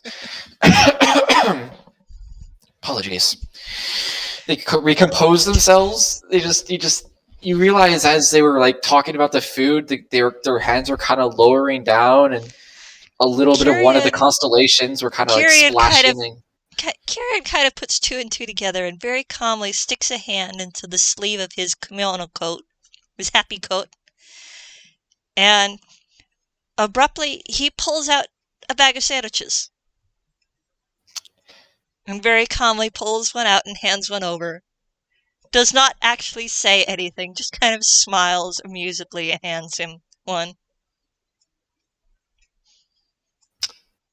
Perception check. How unusual was this action? I mean, They are the sandwich bag is bigger than his hands, for one, and okay. the sleeve of that coat doesn't look like it should be holding anything. They slowly take out the sandwich. Slowly bring it back. It's either a sorcerer thing or a tooth thing, and I'm not going to question it right now. And they just devour the sandwich. He laughs and goes, uh, uh, details about the sandwich. It's still a little bit warm. It's obviously something that had been warmed to cook it, because I'm just going to say it was a ham and cheese, and it had been warmed so that the cheese was melted a bit. And it's still a little warm despite the fact that he just pulled it out of his sleeve. I'm going to roll something. I'm Let's going to roll one. see. I'm rolling a Does 1d2. R1d2. I've done that before. 1. No, they don't notice the sandwich is warm until after they consumed it. You see, you see them like devour this sandwich. There's a processing moment. Yes, they like it's either a sorcerer or a two thing. I don't care. They devour the sandwich. 4 to 5 seconds later, their eyes widen. It was warm. It's warm. It's warm. The advantages of a hammer space. Anything you put in is in nearly the exact same state as when you pull it out. Hammer space. That one is new. It's The transitions I'm used to. This is new. it is something all toons do. It's have you heard of a bag of holding? Oh, yes. One or two of the people that I've talked to had a bag of holding. In essence, a hammer space is like a bag of holding, but it's part of toons, meaning anyone who is a toon has one.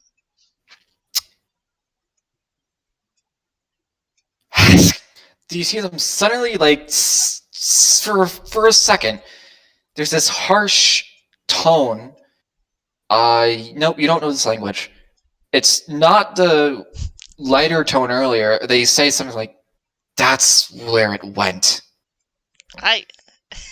He jumps a little at the sudden harsh tone and is like, what was that?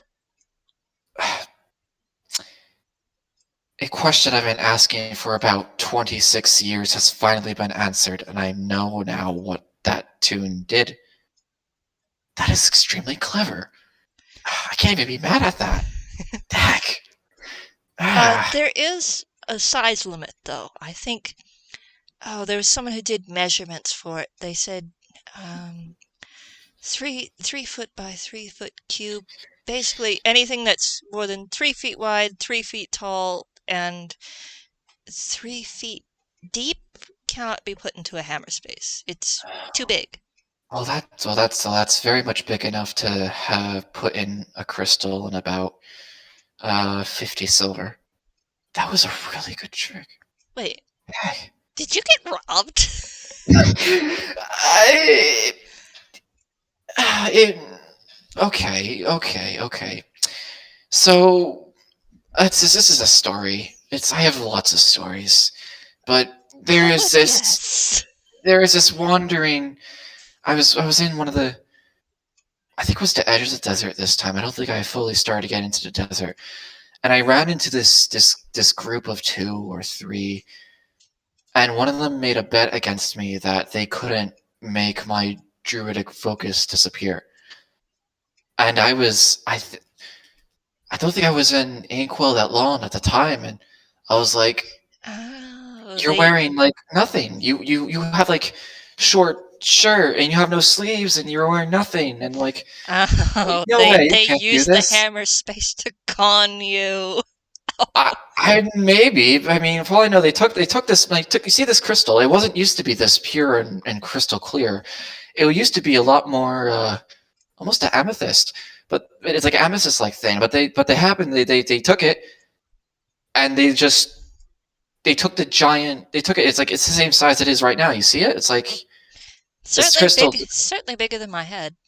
and they just swallowed it.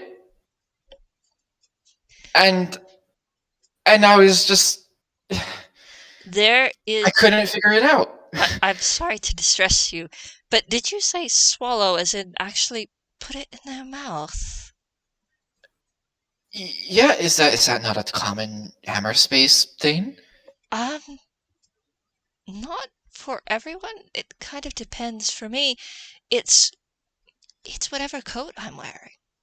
I've seen for others it's whatever hat they have, and others still they just reach behind them and that's enough. But Um, they they kind of looked froggy? not frog, almost like a no, like a automaton. Like Well, I suppose that's possible. I It's a little odd though, just because I reaching into your mouth could be uncomfortable at times. I've it seen is, but there is one detective here in town. I think I've seen her in passing. She's a mouse, and apparently her hammerspace is in her cheeks, of all places. uh, I mean, it that's makes sense, but still. maybe. I mean, they might have just done that just because it was funny. I mean, Yes, rule of funny is rather powerful. that's probably why they maybe did it in the mouth because they would know I would never would have expected it. I've lost 50 silver that day, Oh and my. I had to. It took me about a day to kind of remake the crystal. I don't know if they realize that they don't get the crystal. Oh, maybe that would be funny. It's matters. It's like 25 years ago at this point. Well, Sorry, it certainly I had a sounds question like it answered. was quite the experience. Yes, I could consider that a very much introduction into this land. But Uh, yes, Caliatia is the closest I come to worship, and well, the hammer space is very useful, if occasionally rather strange. I see. Of course, the real headache comes with the fumbles. Fumbles, Um, fumbles. they happen on occasion where you reach into your hammer space and you grab the wrong thing. And it can sometimes take you a few tries to grab the thing you did mean to grab. So, I suppose you could say the magic for it is a bit, uh, finicky. That kind of describes tunes in a nutshell. Well, yes, it does. Thank you. You do seem cheered, at least, about both my observations and my naivete, or prior naivete, but current naivete. Well, I did grow up on Inkwell, even if I hadn't been as I am now. I've not. I honestly cannot remember when I was born. Well, I don't think That's anyone does. no. Well, unless they're well, does that count? I don't think that counts. Well, I it mean, might, actually. Uh, I'm sorry, I'm remembering a tune thing, and suddenly it's making me question things. Some tunes don't actually have. This is going to sound very, very bizarre, but some tunes don't actually have a childhood. They just kind of appear fully grown. I don't know why. It's something about Inkwell itself. The There's this thing to the far north, if I'm remembering my directions. The far north called the Well of Inspiration, and supposedly it's where all of the magic of Toonkind originates. But, well, I take it with a very small grain of salt. I don't think all of it comes from up there, but I certainly wouldn't be surprised if the majority of it did. they just appear. Yes. Roll me insight. Well, this should be fun.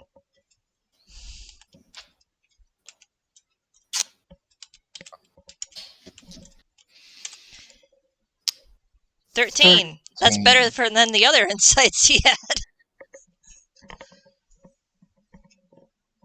But They, it's above yes, average. yeah. They seem interested in that, but almost a little more than usual, but you can't just pin down why. You're so close, yet you're so not. It's this weird sensation of they're a little bit more interested than what they would have expected. Maybe a little less confused than what you would probably expected their reaction to tunes suddenly just appearing out of nowhere. But Yeah, that's really it. but yes, they just appear. They know everything they should know for how to function, but um,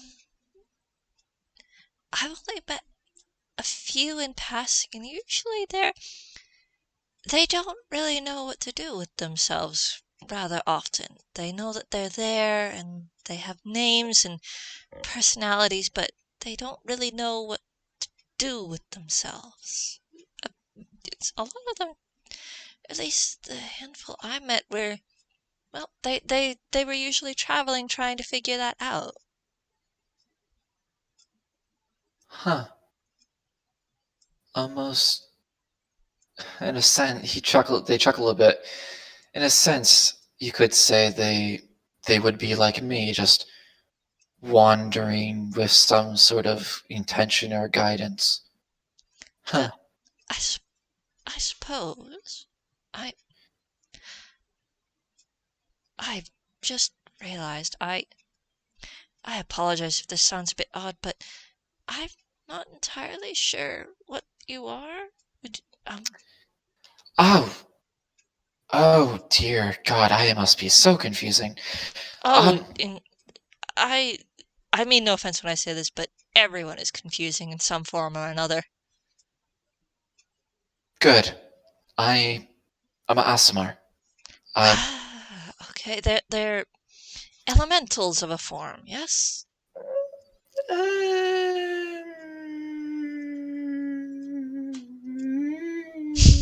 they're making this noise in character.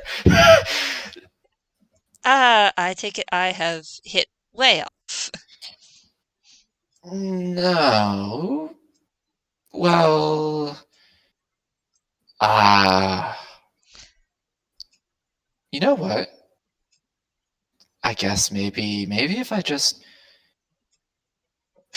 this might explain a few things. They kind of look around a bit. You may want to back up a little bit. He just I kind of scooches back. He can't tell how far anything is. The only light source is being held in it's the this stars. Oh God. Aasamar's hand. Uh, about 2, 3 more inches. 4. And he just scooches back that amount. Okay, stop. If you go any further back, you might accidentally open the door again, and that would just ruin everything. Okay, just okay. One little out of character thing. He flicks his tail back upon hearing that, and he feels like the very end of it brush against something. He's like, there's the thing that's behind me. Dark vision's fun. They take a moment. I must admit, this is maybe a little bit too dramatic, but this might help. And Oh, you're an Einquill. Always go for the drama. It's part of the fun. And at that, he does kind of grin a bit because drama. he's a sorcerer. One of their spellcasting stat is charisma. Okay. Always lean just a little bit dramatic. It's for the fun of it. Again, the Sado character. Okay. They stare. So in character, do their eyes kind of like widen with like gleeful anticipation? There's definitely more playfulness in Kirian's expression. Like he's a sorcerer. He loves a little bit of a showmanship. He can't help it. Showmanship. Okay. I probably shouldn't mix up that. That might get a little confusing. One first, then the other. Okay. And over the course of 6 seconds, there's a bit of a change in their form. You see, they might have noticed over time, especially as they've been sitting close and talking to them, that there's been all these little white flecks that kind of make looking like stars and constellations a little bit on their skin. Mm-hmm. And over those 6 seconds, you start to see them rapidly move a little bit on their skin, like shooting stars. And they kind of go to his chest, but then behind his chest, and then like 4 seconds in, there's a bit of a blip of light in the center of the chest, and it splits, and then it splits into 3, where 1 stays in the center and 2 kind of go out behind them, and then the 2 lights kind of reach out maybe about a hand, like an arm's width span, their arm width span, so that's very large, and they split again, and then you see this ghostly white line connect all of them into like some form of constellation, and at the end of the 6 seconds, there's suddenly wings, but they're made out of like stars. It's like it's like a constellation of 2 wings on their back. Or I guess 2 individual wings making one big giant pair of angelic wings, but mostly made out of stars. Mainly, actually, the main physical, supercorporeal part are the 6 main stars that make up the wings itself, like the wingtips, stars between the wingtips and the shoulders, 2 more stars, and then the center of the chest, there's a star. In total, there's about 7 stars, like 7 main core stars that are like show the wingspan, and then the rest of the feathers just kind of appear in a starlight looking way, and their eyes have gotten a lot more radiant, and it's definitely Angel, but space angel, maybe, if to their eyes, if they've never seen an Aasamair or an angel. Have they seen angels? That's They a question. Kieran's probably seen paintings or of some sort, paintings or pictures, but he very much has this kind of awestruck look because that's cool and also really pretty because he actually has always really loved the stars. So seeing someone who's literally the stars embodied is really cool. They see And them because he's staring. a toon compared to say a real kind, it's really obvious on his face. Okay, I will tell you that they weren't always so stellar. They used to be rather normal, but the more I traveled and the more I worked with uh, divination and my abilities, the more starrier and uh, transparent they got and constellation like. It gets really intense if I do other thing, but then there may not be. It might get too bright, and I might drop the crystal, and the crystal won't really get damaged. It's it's mostly a self defense thing. No, technically there's one bit that isn't self defense, but the other two are very much self defense. I But I see. It's it it looks very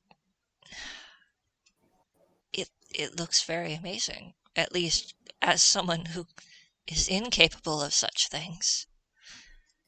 yeah, these I wouldn't say they're not exactly they're kind of permanent.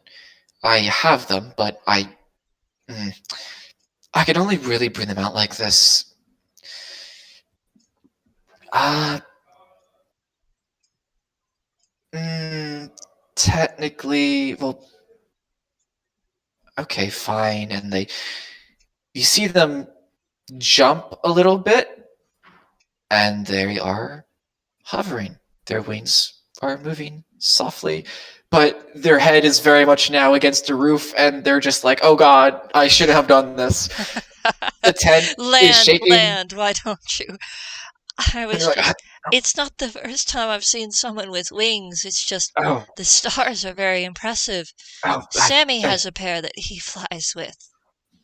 Sammy, Ah, Sammy, you mentioned them before, aren't they? Like the bakery owner, or is that someone? yes, yes, they are he is a paladin for Prismatone. Prismatone. Okay, just because I'm amused, does he? How well does do they know their gods? Let's roll another religion check. May I? Go right ahead. I I know. admit that if he does get info, I won't be able to give that much just because I don't remember that much about Prismatone off the top of my head, other than, well, a little things. I'll say that once we have a roll for me to work with. 4. They don't That know makes that one. sense. Prismatone, as part of Sammy's lore, he is the first paladin in a long time because Prismatome uh, kind of fell off the radar for a little while, despite being a Einquell goddess.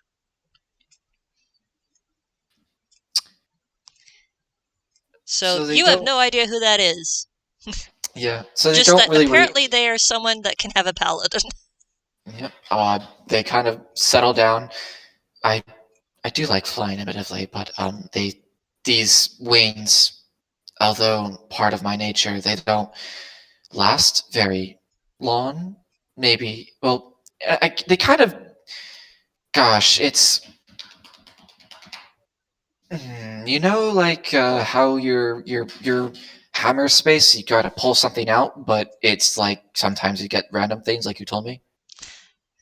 uh, I think I know where you're going with this. Is it something that it only works for a limited time, or sometimes doesn't Yes. work as well as you want it?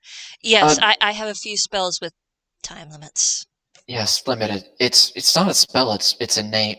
I technically I can do this. Well, I have a few abilities that are innate too. And he looks at you and his mouth stays closed, but you hear in your head like This one, for instance.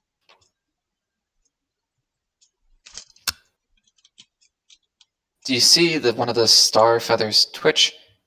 It kind of floats off them as you do this. And as it's funny, it's actually very fascinating. As the feather settles, it turns back from a starry form into a typical glowing golden-ish feather. It's almost like if the feathers are not attached to Lausijan personally, they lose their starriness, which is a little weird. Kirian tilts his head slightly and goes, again, without opening his mouth, he says, I am able to speak with others telepathically. It's innate to me. It's something I can simply make happen. It's limited, though. The longest I can maintain it, I think, is about... And he looks thoughtful.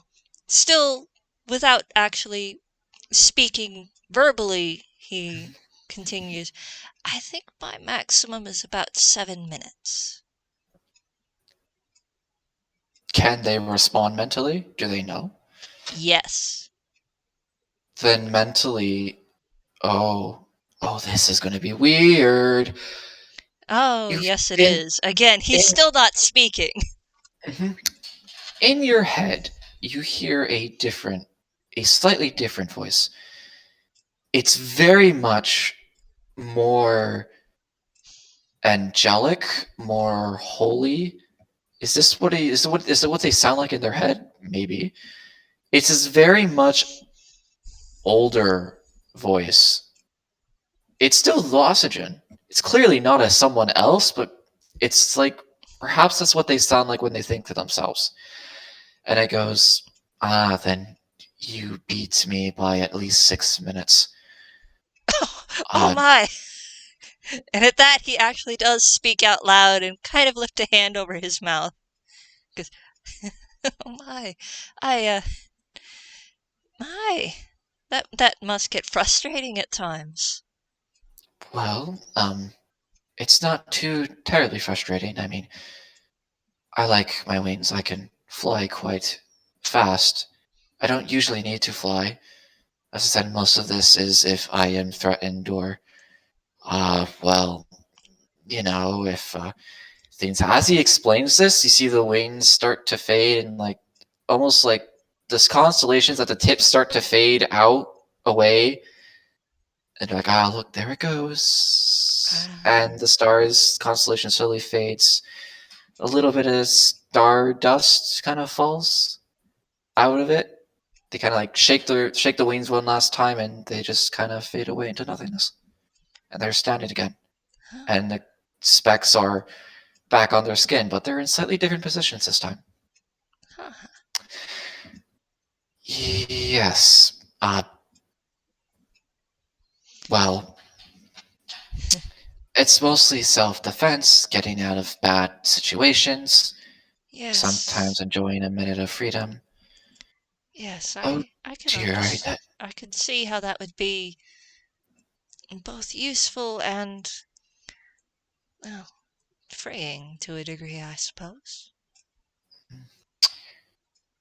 I wouldn't necessarily call it a new body, but it gives one a different perspective on things. Yes, I suppose it would. They sit back down again, about half their height, and even how tall is Colin? I pronounced that name. Kirian, my apologies. Kirian's full height when he's standing is about 5'3". I made him roughly 2.5 inches taller than me. Yes, I know I'm short. Out of character, damn it! I want to draw, but I'm not the good drawer. Later, in character, so sitting there about 2 feet tall, 3 feet tall. Yeah, they would be roughly 2.5 feet. Since about half of Kirian's height is his legs. Okay, so when they're sitting, they're very much hunched over a bit, in the way of more so they're kind of level with normal sized beans. So they're a little even then, Kirian is a little small, so they're about like 3.5 feet tall. They're very bent. They're cross-legged. They're really cross-legged and they're really kind of almost bent over a little bit. But I suppose yes. times like this you wish you had a chair to make your guests sit in so you don't have to hunch. Oh, chair wouldn't fit in the bag. Oh, I don't know. They make camp chairs that can fold up.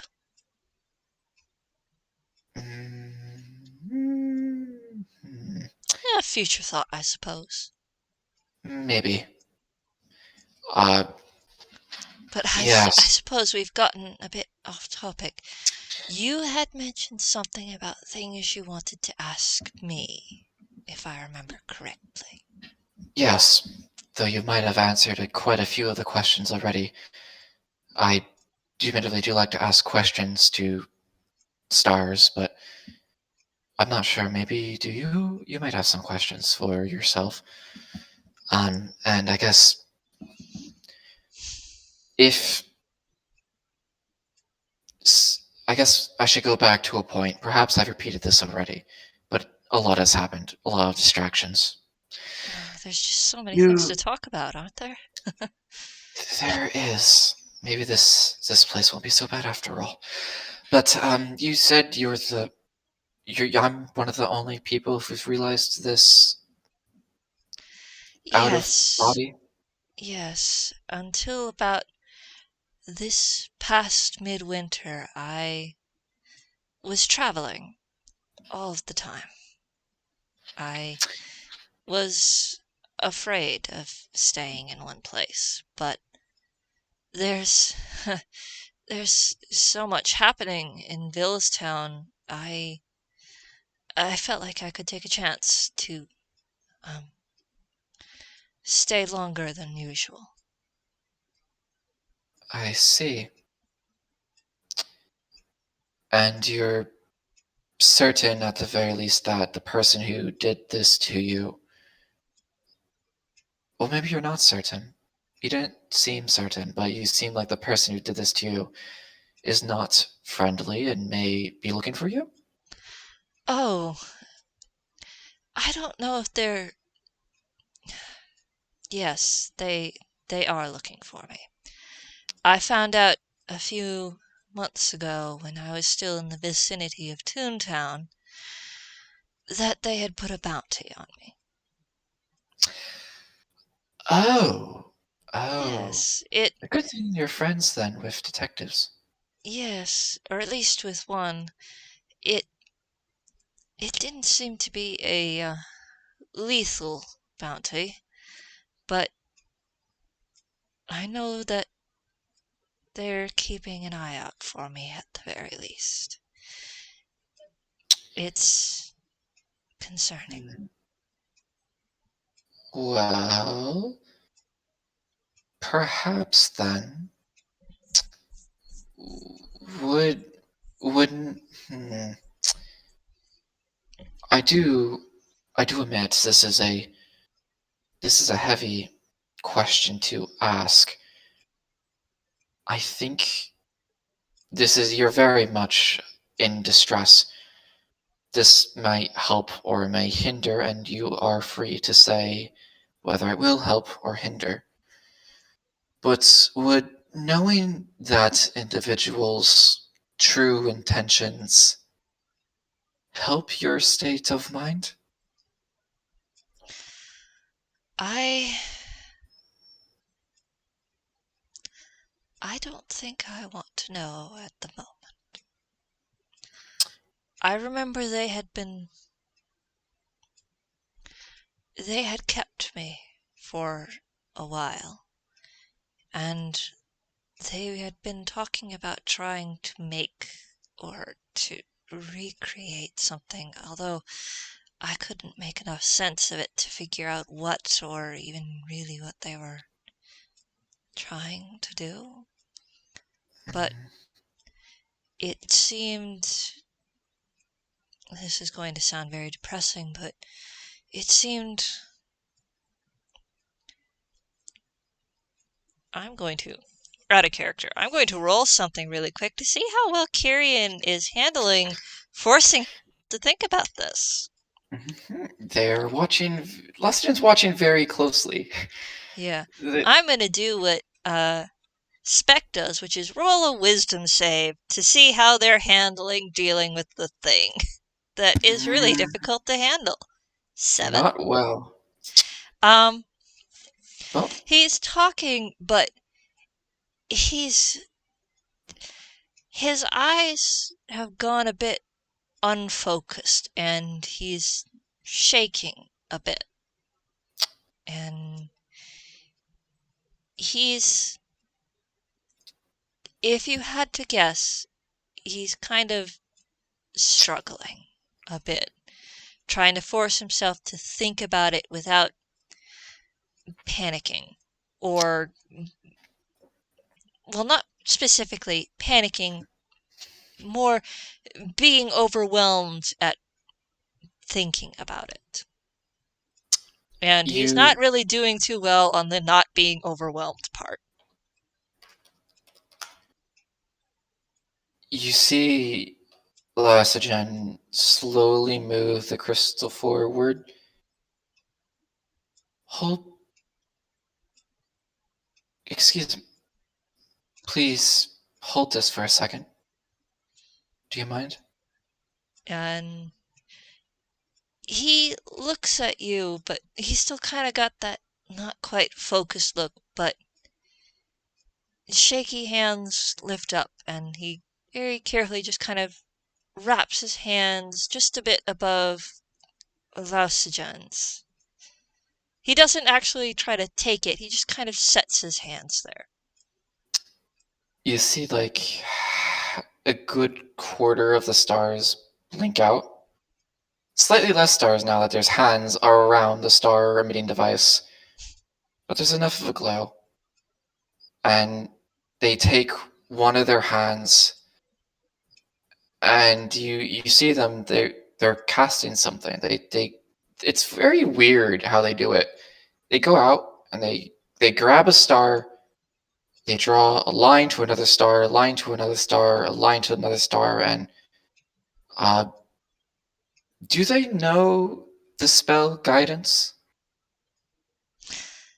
Kirian Because does yeah, not. He knows of it because I believe I was in a game where I saw someone use it. But it's probably one that he's heard of in passing at the very least, because it's out of character. It's a really common spell. it is out of character. It's just they speak a little bit. They make the hand motions for guidance. As they do so, they see the stars, or the visible stars around them. Where they trace between the stars, they connect, and then the constellation glows a little bit, and then the lines disappear, and they feel the spell of guidance being applied to them. And Lausijan, they speak, and they're like, "Breathe. I was I was not expecting you to have a full answer to that question, but you're here now. You're not there. Okay. You Remind are." me out of Remind me what guidance is supposed to do. Just cause you know what? Actually, I take that back. There, I have an easier way. Mhm.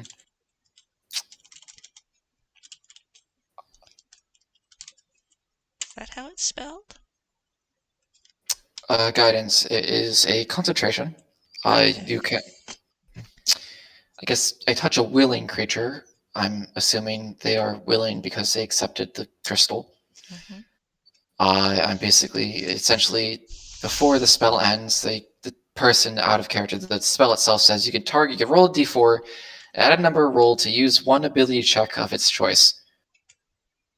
In a sense, out of character, I'm trying to use this in a way to maybe have you roll again on your wisdom and see if they recover from their dazedness. Okay, I think Uh, what I'll do is that I'll roll that wisdom check again and then just add the 2. Since I rolled that d4 for you, in essence. ah, I see. But yes, that's they kind of it's a bit of a mix of both mechanically helping you try to get a little better. Ooh, perhaps it 9. went a He's little better. grounded a bit, but it might be more effective to just kind of give him a minute and talk, in essence, without actually being about the topic. They they recognize this. Thank goodness they recognize this. Ow! I hit my microphone. Oh no. It's all Uh, right. After essentially telling them that they're currently here, they go silent and they just take a minute and let them speak first when they're ready. They've mainly spent, apart from the guidance, just keeping them somewhat grounded. Ironic because they're surrounded by a ton of stars and practically in a black void of space like thing. Well, But to be totally honest, sometimes a space like that can be a lot more calming than anything else. true. And I'm just going to say that he sits there a few moments and he finally just kind of, he starts tearing his eyes away and just, you see him start tracing the lines of stars and constellations around the tent and trying to breathe slowly and deeply. And he does that for a few minutes, and you can see very, very slowly he starts kind of coming back.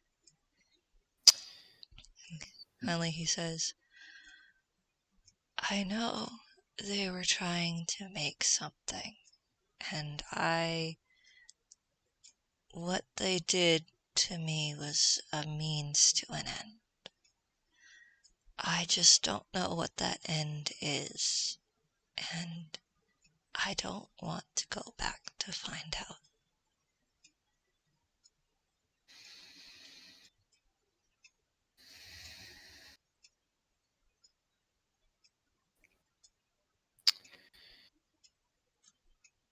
That is very understandable. I do not, if I was in your position, I do not think I would want to know either. I I think I can think of at least one question that I might want to ask. Okay. What would that be? If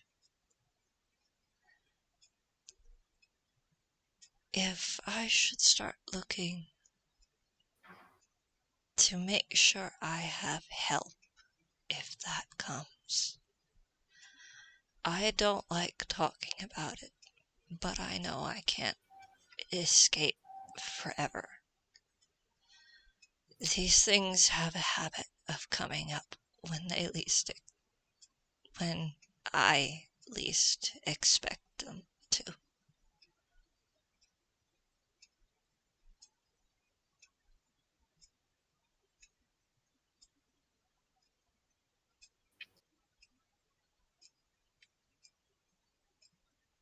They're they're quiet and they slowly respond. Well, you have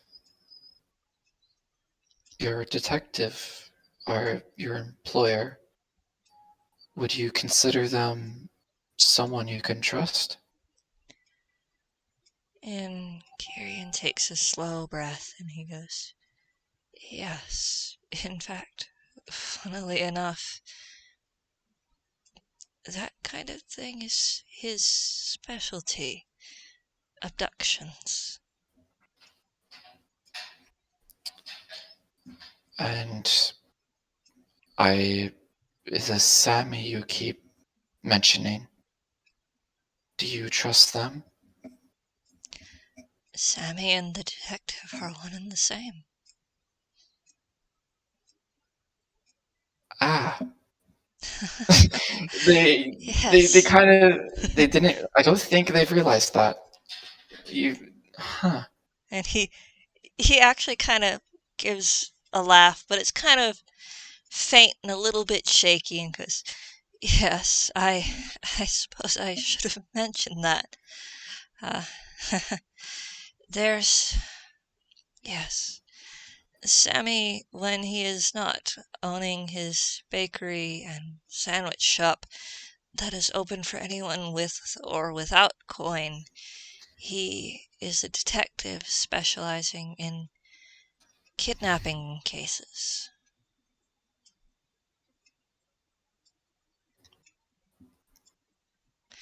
It's it's quite the contrast, isn't it?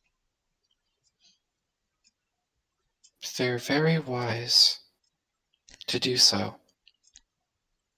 They are very kind, and from what I have gathered, it is something that for a long time they were a victim of.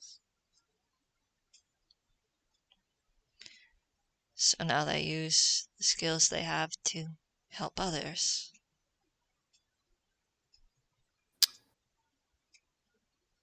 I don't think I would need to use any sort of divination to say that perhaps it may be time to have a conversation. At the very least, they would have a much better way to start helping you in one way that I would not say cannot, but would not have the proper tools for. I I am I am not a detective. I am a wanderer. Some may say astrologer. I give advice. I like to think at the very least if I ever had a job, perhaps I would mix giving advice with, well, maybe that's what I'm doing right now, thinking about it. But there is one other who I have admitted this particular problem to, even if I did not give the same details. Um, their name is Trance, and I've told them that there is a bounty on me. I see. Do you know Trents like you know Sami?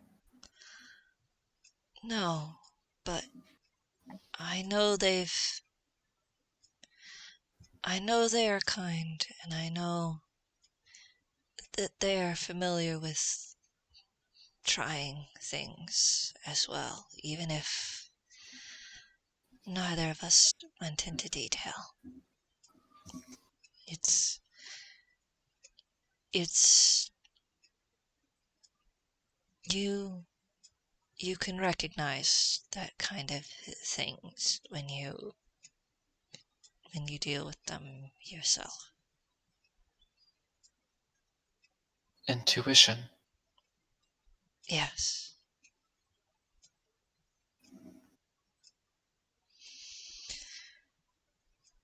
Sammy They, knows other detectives, so perhaps it would be wise to speak with such a thing about him, if only to know that there will be someone who will go looking.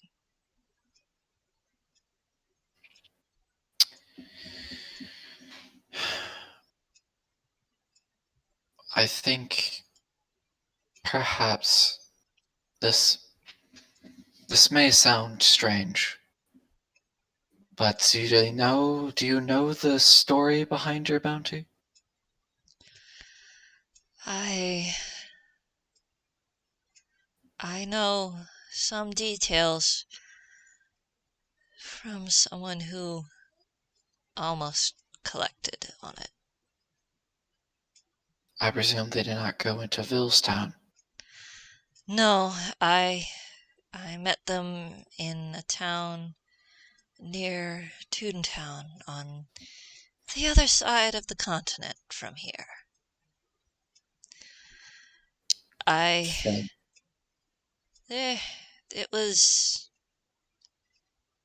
at this he loses some of his dazedness and actually kind of winces and then says, "They the one who I bumped into was well, I've learned the hard way that they enjoy a good fight and are willing to skip."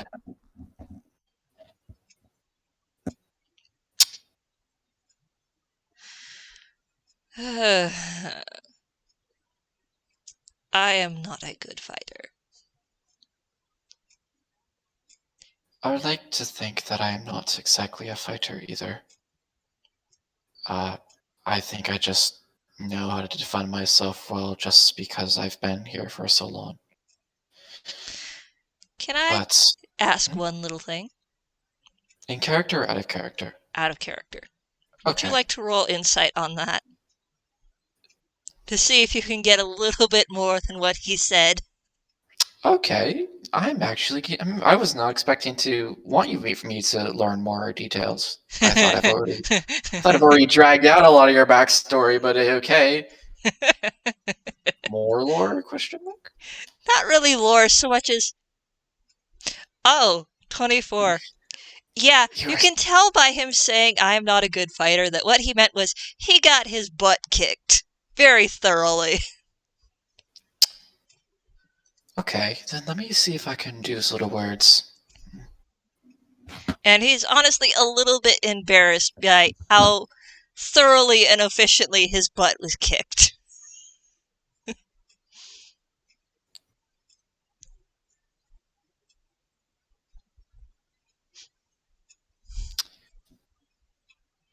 They're silent for a bit at this. So they seem to be thinking, and they start to speak again.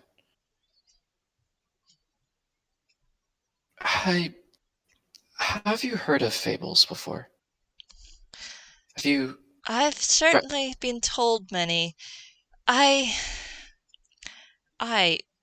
Honestly, looking back at that, I'm wondering more why a 15-year-old was collecting bounties. That was unsettling on its own.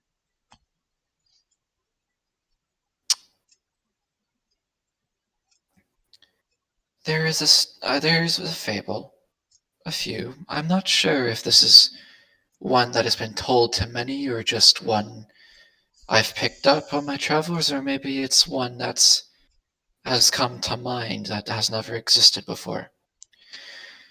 But there's a story about a similar story, but not quite. There's this insect once, in particular, an ant, who was having a competition with another. At first, it was over food, and they didn't know who they were, and they fought constantly over the individual grain of rice. And as you see, as you speak on them, they're very much pulling this. It's a little obvious at the point they're trying to pull together this fable, and they it's like they're mixing the fable with other fables they've heard. It's a little weird, but it's a little unsettling, but also like calming. It's it's this weird sense of there's a story there, I and think the expression that starts to appear on Kirian's face is that he's starting to look more amused because this sounds like a fable about competition and understanding one's strength, and it was more someone challenged him because that was the way out. Because if they got to give the backstory for this, is that mhm, this is a different FPS I had with someone who had this 15-year-old character who was a bounty hunter who had basically decided that an alternative to bounty hunting was either to have the person they were hunting pay them off or to fight them and have them pay them off in order to not collect. I see. And Kirian was kind of not given a choice, and this kid basically took all of his money because he only had about 15 gold at the time, and they were Oh, asking for like 30. oh, jeez. Yeah. I'd presume out of character this was acceptable. Uh, Out of character, I'm telling you this, what it basically was is that he kind of sort of got mugged by a 15-year-old, and that's why he's a little bit embarrassed because he's he was about 26 at the time. He thought he was at least good enough at self-defense to get out of there, but he was proven wrong rather thoroughly. He did not expect the kid to be that good. He was mostly hoping to get to loot to the battlegrounds was a forest at night, and he was kind of sort of hoping to lose them in the forest and not fight at all, and it didn't work. Ah, I see. It's going back to the game now, but after learning, it's out of character, knowing this insight. In character, they're still trying to piece this story together. And it's weird because they're talking about the ants fighting over this rice, and they pause and they're like, maybe it was a grasshopper. No. Essentially, I will paraphrase because memory's weird. Essentially, there are reasons for things that don't always make sense. And knowing those reasons, realizing the fact that there might be an alternative reason to why they did not just simply bring you back. It could be selfish, it could not be selfish. But for I'm whatever Pardon me for reason, saying this, but I'm fairly certain it was selfish considering they emptied my wallet. that would be selfish, wouldn't it? Yes. I don't know Selfish, what reasons they were out doing it, but I had a very, very empty wallet after that. but you're still here. I am still here. And I found out that part of that was because the bounty was just for information regarding me. But now that bounty's changed. Maybe? It hasn't yet, I think, but I have not been inclined to try and find out. Well, stories, fables, they change depends on who tells them. Oh, I tried to yes. tell a fable just now, and it was very much different to what the actual fable was supposed to be. Yes, yes. Stories change between storytellers, but, um, you Have are you? right. There are many paths things could go. I would just I would prefer to avoid what my mind tells me is the worst option. Well, stories, if told repeatedly, are more believed to be true than stories that are only told once. If you find a group of individuals that you tell your story to, and they believe you and they trust you, when the second story appears, when this other fable, one could say, appears, if you are honest and you are forward and you are shown that you are a reliable and very good storyteller, they will more likely listen to you than the other one. One can It's certainly hope. yes. Now, that doesn't mean that, like stories, they change. The story that you know now of that story will change. You know what? It's better to say that it will change. It's better to assume that everything will change instead of assuming things remain the same. Oh, I change find, is one of the things that makes Einquill Einquill. I would say, Toons detest stagnation. It's boring. And yes, he's smiling a little as he says that, and he chuckles slightly. boring maybe that's what the stars were thinking about my wanderings in the desert. Well, the Hmm. fact that I know that one of the stars that I've been watching might have actually been maybe a goddess. Maybe. That might make more sense now. It But would be a little unusual, though. From what little I've been told of the wishing star, she tends not to really get involved, oddly enough. yeah, Although, maybe they maybe she just thinks it's time you help move a couple other stories forward. You never know. Gods think about things differently. they do. They they do. I feel at times I can feel a little bit of at the edges of my mind a sense of something. I think that's most likely from my heritage than anything. But yes, I think now would be slowly, no rush, no hurry. But I don't think I need any sort of stars to tell me that now would be a good time to start telling your story.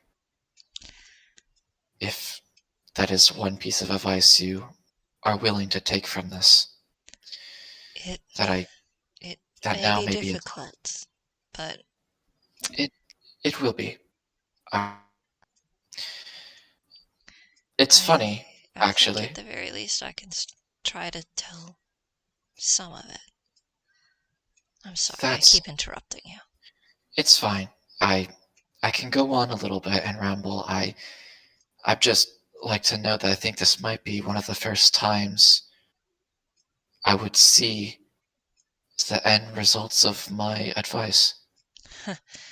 Most of the time, I tell the advice to the person, we make our separate ways, and I never see them again, for good or for bad. Hmm. I think it would be helpful to see if my advice has been good or not. Well, I don't think the motel owners will mind you staying. You may have to at least ask for room on occasion when the weather gets bad. Ah, and with like a blink at a moment, they kind of like shuffle themselves a little bit. No, it hasn't started yet. Which means that if what you say is true, then at any moment it may start. Shh. I Ah, you perhaps caught on to Toon irony, I see. I I mean, if anything is that if that yes, perhaps that is something I have remembered. Remembered? Why did I say? Why did I say remembered? Strange. They gather themselves. They stand up. The light is still the light catch-up's still on. The I lat think this is the first you have also finally pulled the crystal out of Kirian's hands because I don't think he ever let go. no, they haven't. Which is like they're almost a little surprised as well. They're like, why isn't the movie? Oh, that's why it's not moving. Remember, they held onto it. Uh, And he blinks for a moment and goes, oh, oh, I forgot I was doing that. And he lets go and he leans back a little bit and goes, chuckling, kind of embarrassedly, and goes, we got so deep into talking we didn't notice what either of us were doing. yeah, that happens a lot with me. I apologize. No, A no, quick, it's fine, it's fine. a quick perception. Has their eyes resumed back to that weird purplish thing? Kirian's? Or Yes, it Kirian's. never stopped. It never stopped. Huh. If anything, when he was holding the star map, they almost seemed the teensiest bit brighter. You're you said you're a sorcerer. Oh, yes. I don't know. I'm what's called an aberrant mind sorcerer. Uh, It's, mind magic is my specialty, but I don't know where it comes from. Um, my well, I mentioned that I was in an orphanage, but my parents died when I was just a little babe, so I've never been told where it could have come from. Well, perhaps today's a day that a lot of your stories are pushed forward. There's Oh, been some are you saying you wish interest. to ask the stars why my eyes are behaving strangely, apparently? I could ask, but I did make an observation that may wake something. They've never, ever since you've entered this tent, they have not stopped. Hmm. They've gotten more intense as you held on to this druidic focus, which is I strange. It's do not druidic think. magic. Hmm. And he looks very, very thoughtful for a little bit before something seems to come over his expression for a moment, and then he goes, There, it may not be the druidic side of it. I've just remembered some of the spells that I have. Um, have you heard of Hadar? Hadar. I'm. Well, what would I roll? I think I might have to roll for this. It's not. It. You know what? I think it would probably be a religion, but or sort of.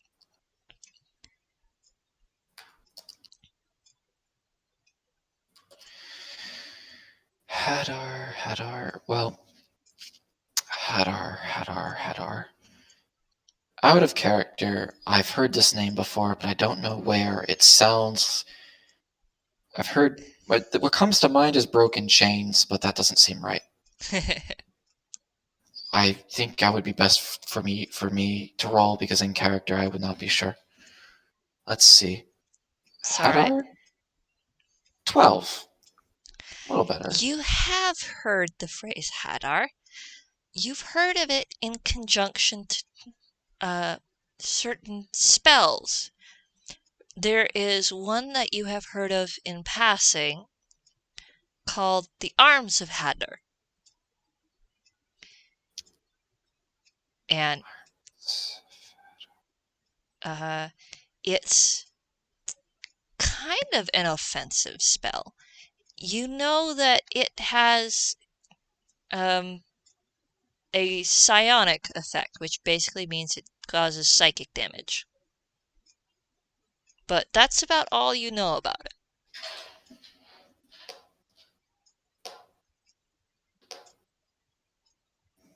Mental. Mind. Yes. Hadar is a star being, to my knowledge. There are spells that invoke it.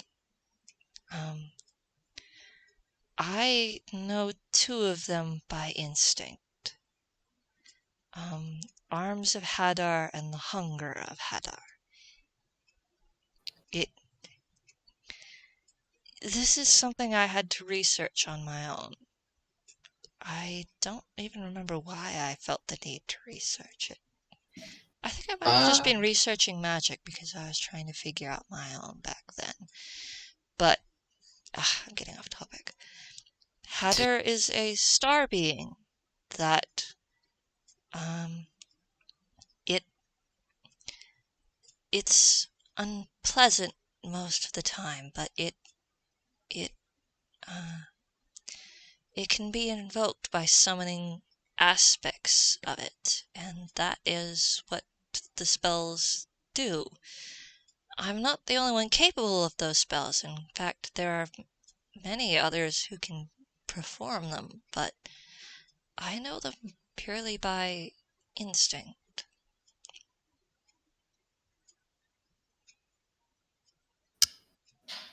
I need to make a roll. Oh dear.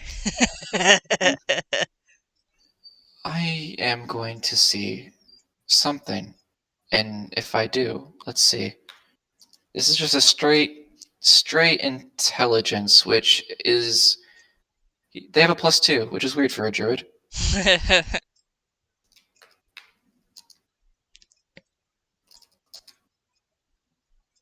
Yeah, psionic sorcerers are kind of weird because they have a bunch of suggested origins. Some of them are just plain weird. Oh. Oh yeah, you make that connection. That's a dirty 20.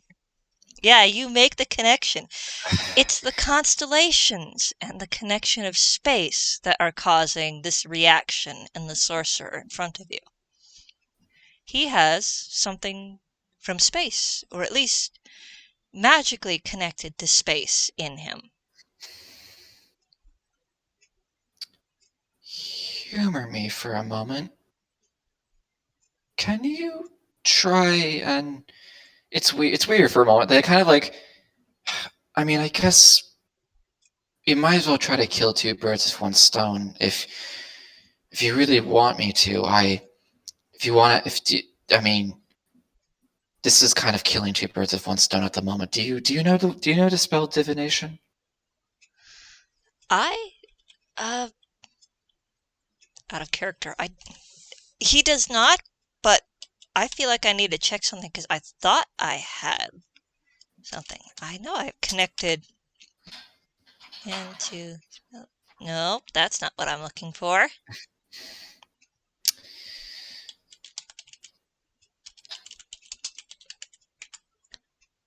There we go. Ah, Ha ha ha.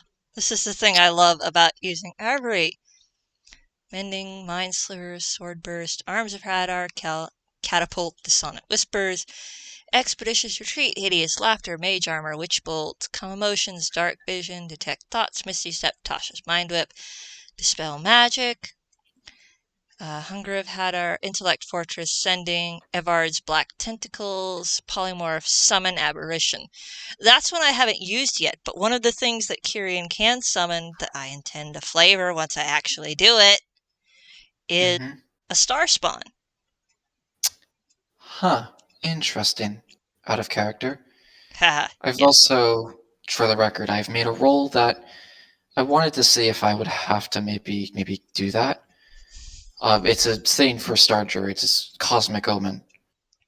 Uh, it's a reaction I can do. I decided to roll it just in case to see what would appear, but it's woe. Okay. So I might not have to use it. We'll see. But the answer Later on. is no. No. Kirian thinks very hard for a moment, and before finally he goes, no, I think detect thoughts and is the only divination spell that I know. Unless sending counts. I don't think it does. Sending. I don't think... Well, I was going to have you see if you could try to start doing the things for divination.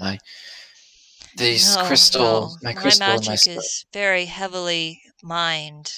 Um, I have a few that aren't, but no, I'm very firmly in affecting the people here and around me than seeing, and he waves a hand vaguely, those beyond me.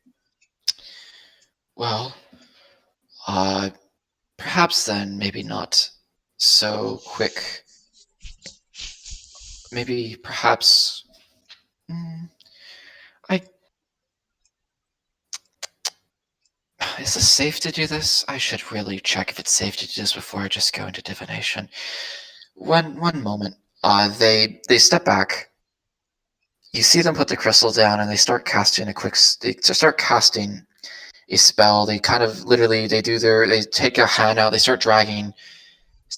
They start connecting different constellations around them quickly together. It's really quick and efficient. They've done this spell a ton, and I may have to go a little out of character for a second. They're casting augury. They're casting what? Augury. Augury. I think I've heard of that one before, but let's see. How do you spell that? I will actually I'll put it in here. That is a particular spell. It's on Beyond. The intent of this They're trying to figure out, is it safe There we to go. divinate this particular question they have? By Is it? casting gem-inlaid sticks, rolling dragon bones, laying out ornate cards, or employing some other divining tool, you receive an omen from an otherworldly entity about the results of a specific course of action that you plan to take within the next 30 minutes. The DM chooses from the following possible omens: weal for good results, woe for bad results, weal and woe for good and bad results, nothing for results that aren't especially good or bad. The spell doesn't take into account any possible circumstances that might change the outcome, such as the casting of additional spells or the loss or gain of a companion. If you cast the spell 2 or more times before completing your next long rest, there's a cumulative 25% chance for each casting after the first that you get a random reading. The DM makes this roll in secret. Oh my. Yes. This is these divination spells out of character. They're not something to be abused. I Yeah, wasn't actually expecting to, in character, want to cast augury. yeah. It Given all the seems like information a we've lot of learned, these spells tend to. A lot of divination spells, if you aren't careful, will turn around and bite you in the butt, from what I yes, can and tell. they know this very well, which is why they're doing this now, because they're like, they're casting this with the intent of knowing. In this case, you're probably the DM in quote unquote in question. They're trying to figure out, is this a smart idea to divinate onto the origins of their eyes? Is this a smart question to ask? Or maybe they should be a bit more cautious before just casting it.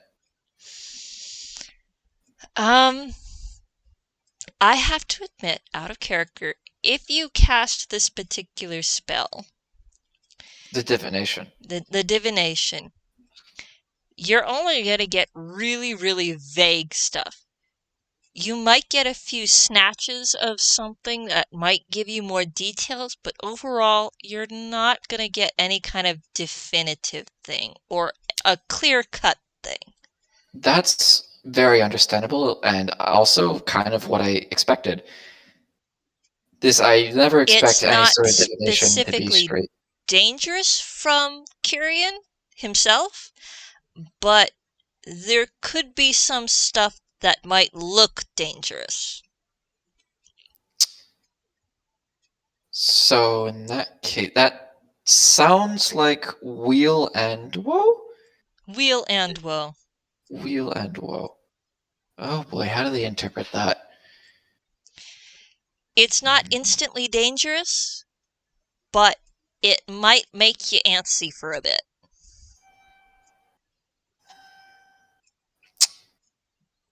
You see, as they finish casting this spell, their eyes, for a moment, glow not with starlight, but with a slightly angelic light. It's only for a moment, but it's obvious enough in the darkened room that there's no need to roll a perception for this. Mm-hmm. And it goes away, and they sit there. Okay, maybe that was a good thing I checked first with the stars. Alright. So I guess you can call this a sort of investigation. Well, anytime you're looking for an answer is an investigation of sorts. Well, so you mentioned maybe in passing of humor about asking about your eyes. It seems as if it's both augury is very vague. It's not as strong as divination, but it's still extremely vague to the point of feelings. Yeah, Kirian is probably nodding along at this. He's like, yeah, yeah. Out, you kind of get the impression, again, because of how insane your passive is, you kind of get the impression that he's of that opinion for divination magic in general. It's kind of he's one of those people of your fortune is what you make of it. What you hear will definitely influence you, but it's not the be all end all. Mm, Take it with a You're grain of salt, in other words. you're a smart one, Good. Ah, Well, well, no matter how I've you had a interpret few, this, I've met a few people who've, to be blunt, have used false divination to scam and frighten others. So you get that opinion rather quickly under those circumstances. God, that's such a shame. You could do so much good with proper divination usage. Well, Anyways, usually it's because they can't actually do divination. They're just very, very persuasive. charlatans. Eh, yes, they're such a headache, aren't they? They are. But I guess in this case, it's from when I did this cipher just now. It was both feelings of good and feelings of bad, which Oh, is extremely vague, but it's both of them, which is it feels like then knowing this information will make you do good will be good for you and in some ways also be bad, but bad is subjective and good is subjective. Bad could mean that it makes you uncomfortable. Bad could mean that it's weirdly, you can see Kirian nodding at that. Like, he isn't terribly surprised to hear something like that. And I'm gonna give this to you for one of your earlier roles about, um, well, about understanding, uh, magic and such. I think you did a role earlier about, uh, aberrant mind or something along those lines, which is that, um, the thing about mind magic is that it bypasses armor. It ignores armor almost completely. And that means it can be very, very dangerous because even when uh, someone rolls a save against it, even if you resist it, there's usually secondary effects that happen despite that. So when mind magic hits, it hits hard. So kind of just from the nature of his own magic, he understands that, yeah, if abused, this can be really dangerous. I guess I would not say beforehand if I presume it makes it sound like you don't exactly know the origins of your sorceress powers. Oh, well, no, I don't. Then there is the chance if good and bad is to be believed, then perhaps this is very much speculation that you would learn who they are and you may not maybe you may not like it or maybe you may be I like mean, with not believe it. Hadar, it's not surprising.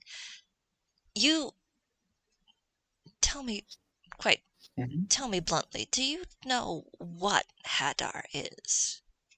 Other than just what I've told you.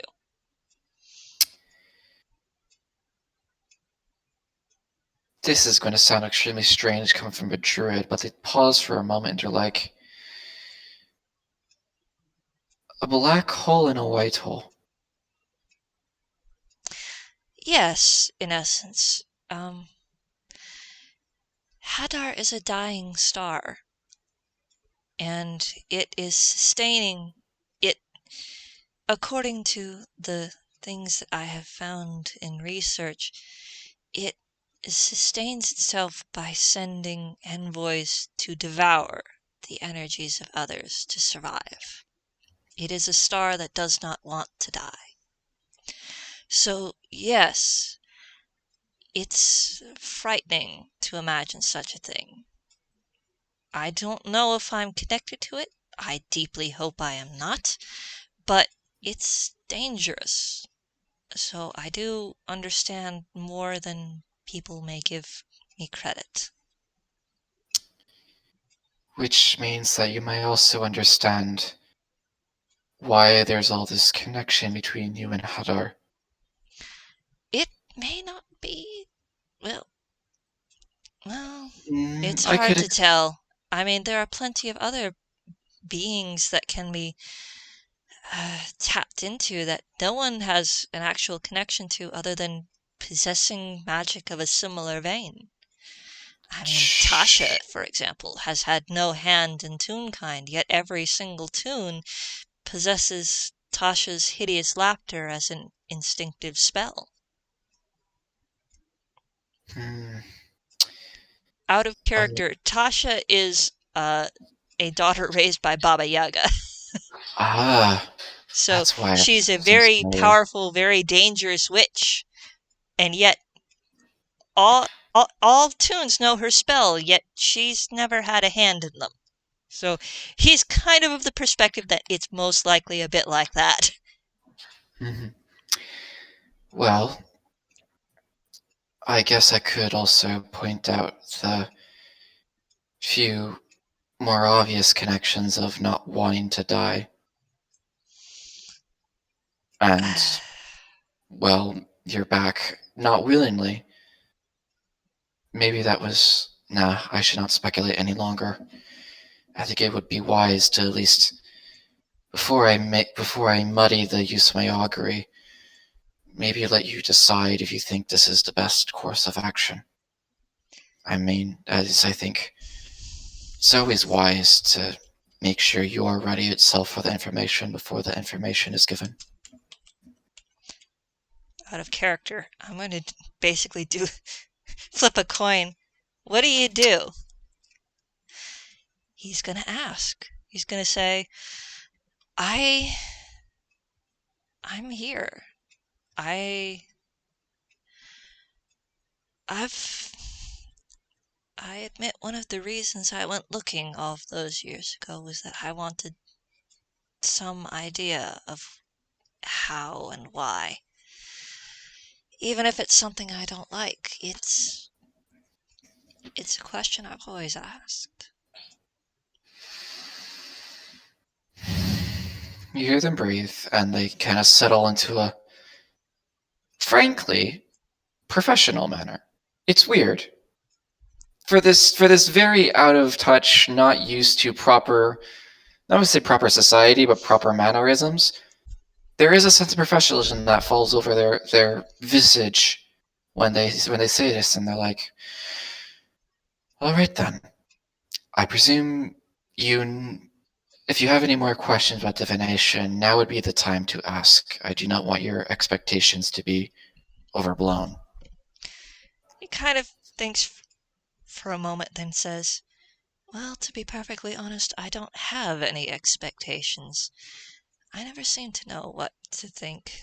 I always I always tried to come at things with a blank mind, as opposed to trying to expect something." Hmm. That sounds like a strength and a weakness, but we will see whether it's one of those here. I'm afraid I might have to ask you to sit closer now. This might get a bit intense. Just a lot of magic. I can only really do this right now once a day.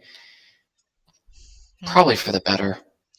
This is starting to get into the realm of magic that does A lot? weird things. You're It talking starts. to someone who used to be a real kind. Yes. I think I, for one, have stepped into weird a long time ago. Honestly, all of Anquil is weird, especially Ville's tone as of late. Like, oh, no, maybe I shouldn't bring that up. If I do, I will curse myself into meeting him. I just know I will. God, I want to roll a perception, but no, we're going to roll it after divination. I'll do it. Okay. Oh, okay. You I know what? promise it's a Let's. harmless thing. It's not actually dangerous. It's something humorous about the Per- particular server we're in. perception or investigation? Which one would be better in this case? Uh, I think insight might actually be better. Well, that's another one. It's Uh, high. 14.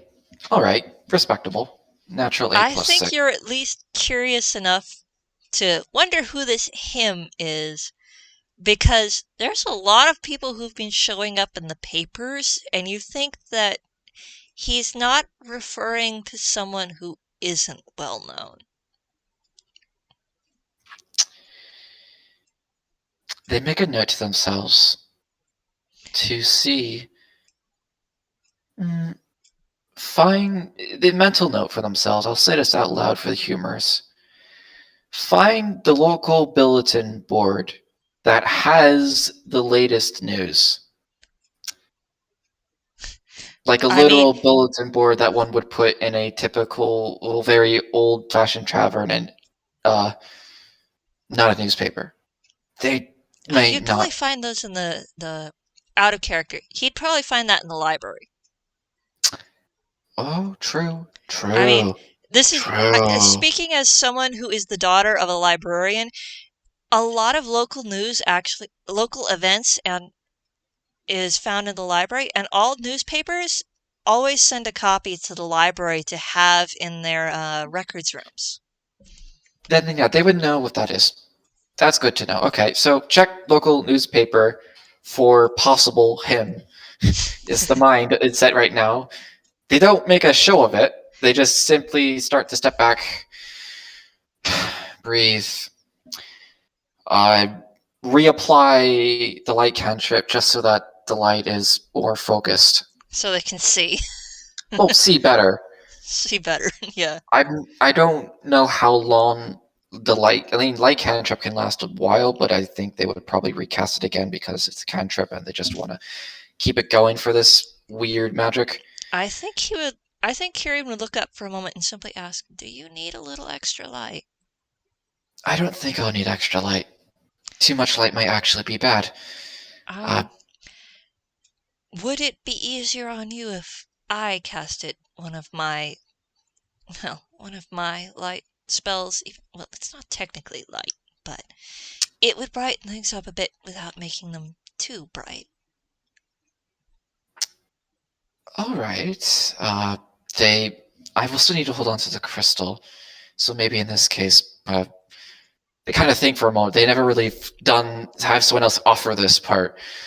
I guess maybe cup your hands under, and I will kind of cup my hands under your hands, so that I'm still kind of. That might work. Yeah, that might work. That Okay. wasn't quite what I meant. And I think it would be better if I showed you. Okay. And with that, with a small wave of his hand, Kirian casts dancing lights. And his dancing lights takes the form of about 3 or 4 little, almost will-o-wisps that flit about, and they're pale blue, little flickering balls of flame that glisten not too bright, but they cast a very bright, just bright enough to see by glow. And there's 4 of them, and with a light flick of his hand, they spread out just a little bit in order to add just a little bit more light without being too much. It's funny. They pause for a second. They look at the lights. Do they change color? Mm, When you squint at them, you can see a slight purple tint around the very edge, but for the most part, they stay that pale, flickering blue light of almost like a candlelight. Okay. Uh, you may, if you could take those and put them under the crystal kind of takes the light and focuses out. It's the stars is where the light needs to be from for this to help a lot. I'm going to have to Right. be doing And a with lot that, of. he nods and he does another little flick with his hand, and his 4 little lights move. They kind of bounce, seeming almost a little more lively than one would expect, just floating lights, and they kind of bounce until they're all kind of in a little ring underneath where Lausijan is holding the crystal. Ah, that is good. Very good. And they kind of like they mutter something to start. I presume the spell, and they kind of let the crystal like lower the crystal a bit over the lights. And then they nervously like move the crystal away, and the crystal is floating a little bit. And they sigh with relief that yes, this still works. And Sit and they when it starts glowing, the lights, the little will-o-wisps kind of dance a little bit, and they start kind of making a little ring underneath. that's good, that's good. And I guess they stop their cantrip of light, which makes the stars immediately shift to a darker, slightly like lighter shade of blue. So now all the stars in this tent are now, instead of the typical starlight, they're kind of a blue shade now based on the lights. They take another breath and they start continuing reciting the stuff needed for divination, and they spread their hands out. They start to connect constellation on constellation on constellation, and this process takes a little longer than expected.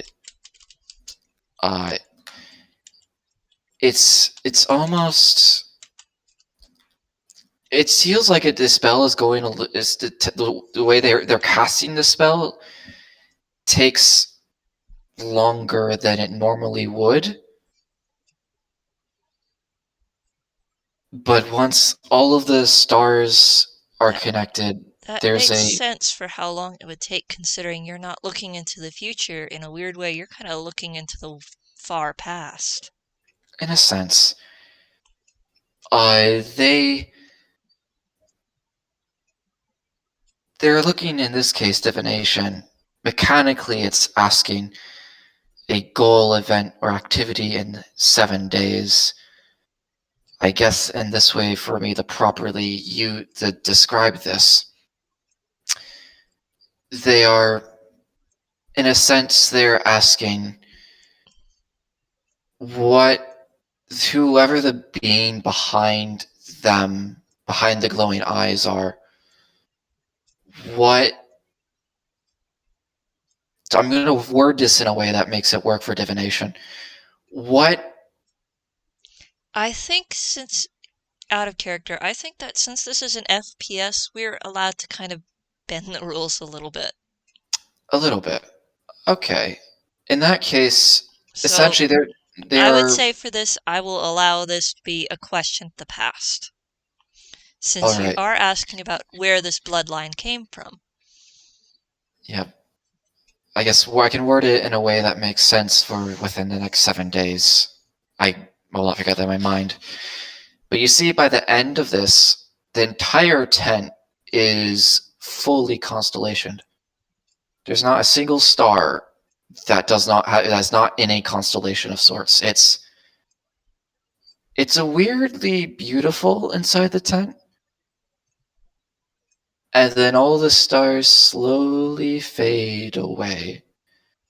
And I think, to humor you, describe a short, ideally within the stars. Describe a kind of like describe what shapes and what what designs the stars make in response to that question, and maybe a few words. I think you should be the one to do this, since seems to be within your realm of lore. All right. Set the stage. The stars, for a moment, actually reshape into a large tree before descending down to the base of it and revealing something almost like a vessel.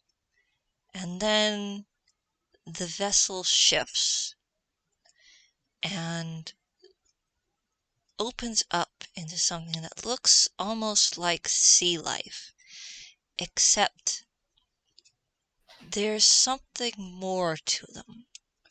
Almost, there's, they don't look like something that should belong in the sea. Almost something that looks, weirdly enough, kind of starry, or at least star, what's the word I'm looking for? Star space origin, but they are moving almost like they're standing somewhere between them. And there's something definitely other. And normally, I would assume that from the spell you would just see constellations, yes? Sometimes the constellations would shift into, like, if it was close enough, the constellations would remain the same, but kind of, in a sense, almost act out what is going on. Sometimes it's less constellations and more a voice. It depends on if the nature of the question, if the stars can accurately display it well enough. This would Okay. actually be one of the first times in Lausijan's history that they remember that the stars have reacted in such a dramatic fashion. But continue. All right. I guess the closest I could think is that there's almost a coloring of stardust mixing with the constellations, which gives them this feeling of being that although they look of the sea, they're from, I suppose, if you wanted to get metaphorical, the sea of the sky. And then it ends.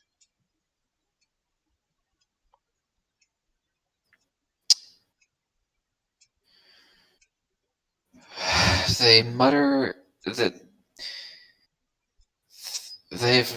I've not ever seen that before, but they say this in Celestial. They they talk to themselves, but they have not switched to common yet, and I don't think they've. It's easy to tell they haven't realized they're not speaking common. They're just like, I'll translate it for the rest of the audience. Perhaps someone in the audience can understand Celestial. Today's your lucky day. They're like, this is dramatic. Is this because I listened to the stars and came into the city? Or is this because of the nature of what I asked? Tell This. me, is Hmm? he happening to look even just slightly in Kirian's direction? I would presume after the show, quote unquote, they would look back towards them. Yes. Kirian looks shocked, but there's this look of almost disbelief of someone who saw something that looked a little bit familiar but doesn't quite understand what they were seeing.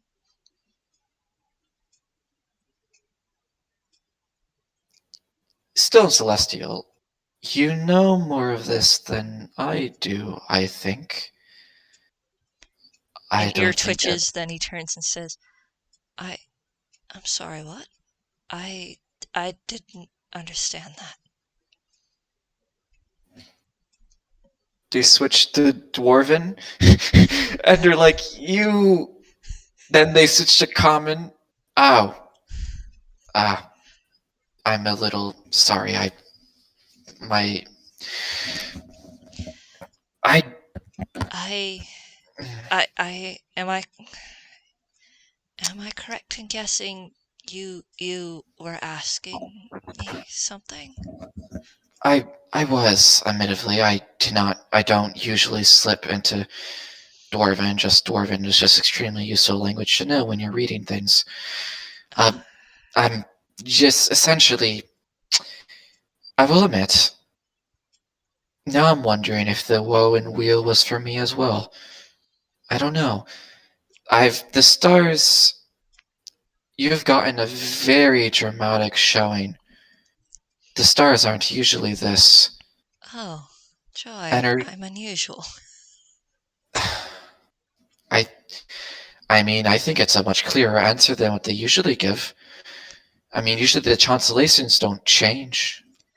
There's no giant tree constellation, The tree. or I are no, it's out of all the places. How? Why there?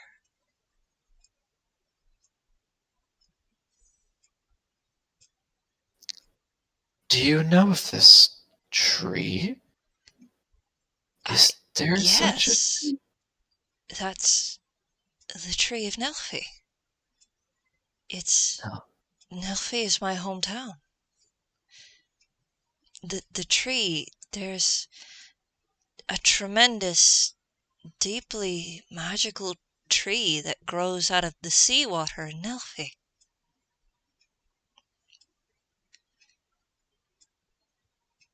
It's it's very magical and very old, and no one knows there was something at the bottom. No one's ever been to the bottom of the tree.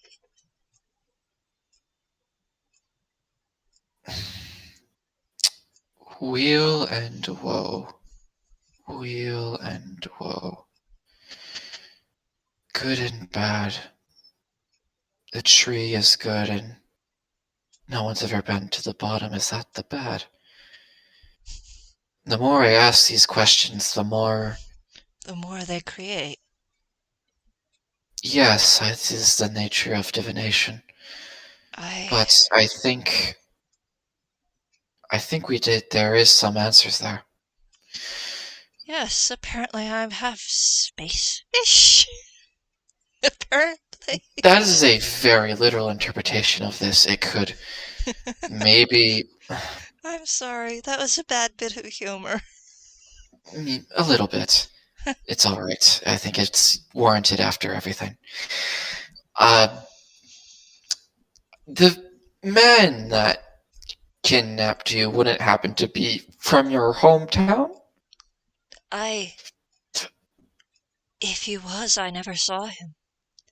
He was some kind of a science-y sort, I think. I'm fairly certain, despite the magic. It was uncomfortable. Okay. I know magic. I don't, I know my magic. I didn't know what he was doing. So then, clearly, I think it's relatively safe to say that your magic, I don't think, was influenced by whatever you've gone through. Your magic is, no matter for how long it's been, is your own. Well, Your eyes changing, your arms of Hadar. This, whatever it was, perhaps your magic is such a fact that it's affected your. Well, the fact that it's still around even after your reincarnation, even though reincarnation does allow you to keep some of those abilities, the fact that you seem to be almost more connected to this entity after this experience, um, whether for good or for ill, I think this, whatever that is looking after you. I can certainly hope. Oh, I never thought I'd see the tree of Nelfi in the stars, though. That was something else. I don't think I've ever seen the tree in person. Perhaps you should Though, visit one day. It's quite the place for the scholarly sort. A lot of people come to try and figure out what it is and how it came to be, because no one's had an answer. Although I have been told, although I've never gone to it myself, the magic is very dangerous near the tree itself. It it's affected the area immediate to it in unusual ways. Maybe that's why the stars reacted the way they did.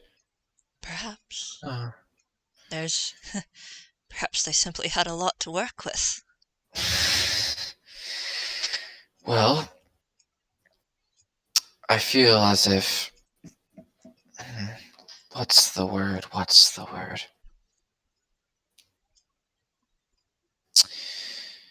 For quote-unquote being new, I think all of this is very new and very different, and maybe the reason why I was sent here is for one of these reasons. I don't think I expected it to be. I don't think anyone would they? No. The more I can't question too much about them, I feel if I question the stars too much, they'll laugh at me instead. But I think we've asked enough questions for one day. yes, Perhaps it would be wise to have a let sandwich things rest for the night. and Come have to a think of it, sandwich. what time is it? It's funny actually. Instead of like doing a rational thing of looking outside the tent, they take the crystal, they hold on to it for a second, they adjust it slightly. It's late. About this time of day, that constellation would be rising over the horizon. Ooh, it's been an hour or two or three. I think, out of character, I think it would be funnier if he said after a moment, "Oh, it's night." I think so. I've actually, you know what? They take it, they twist it a little bit. They look at the stars may be out now. The actual stars, not these stars. Oh. Oh dear. Oh Oh. dear. I think. Oh God. I Are you think late? I live in the motel, so Okay. no, I shouldn't be. But I think now would be a good time for both of us to go to bed. Yes, it would. It's I think it would be it's wise to sleep on everything we've discussed today. you. Oh dear, you have a lot to sleep on. You may I want dare to say write. you do as well. Perhaps we can come Yes, together at a different time and simply just talk about magic that we do know. It's nice to talk about those sorts of things on occasion. it is. I feel though as if I worry that if I just simply pitch my tent here, people might start to look for me. Well, Yeah, maybe I'm overthinking. I'm probably overthinking. They wouldn't do that. I, uh, well, if it becomes much of a problem, you can always spend the night in my room, assuming you don't rent one yourself. I think it'd be at least polite to let them know that I exist now. I think it'd be I kind think of they would weird have if they looked. noticed. I think they would have noticed the tent by now. Ah, that's right. There's something missing. And then they go and they take their telescope, which for this entire time has been just laying to the side. They take it. They kind of like stand up all the way. They kind of lift their arms. They kind of adjust something, and there, better. And the telescope is now sticking out of the tent. There's like the eyepiece where you look through it is like maybe like a foot in, but the rest of the telescope is now sticking out of the top of the tent, staring pretty much maybe about like from the inside of the tent, you can tell it's about at least a 15 to 20 degree angle towards the horizon. That's what's been missing. Well, I'll just I suppose if I ever feel like stargazing, I know who to drop in on. yes, I don't think I'll be able to see the stars as good here as out there, but maybe I'll be surprised. Uh, Hankwell does have a way of surprising us. Indeed. In that case, I think, I have just realized. yes. I don't. Did I give you my name?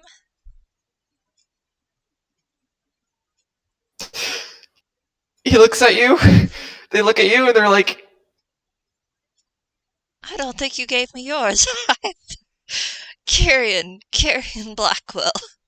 oh, no, you have not. Oh dear, this is not. I don't think I've ever really introduced myself. Well, I know I have. Lausijan Stelladux. It's nice to meet That's. you, Lausijan. It's nice to meet you as well. Yeah, I think I'm Heck, going to retire to my room and sleep until morning. you really should. They take a moment, they go into their bag and they start to drag out what looks like some light linen, followed by what looks like fur armor. Really weird and very out of place.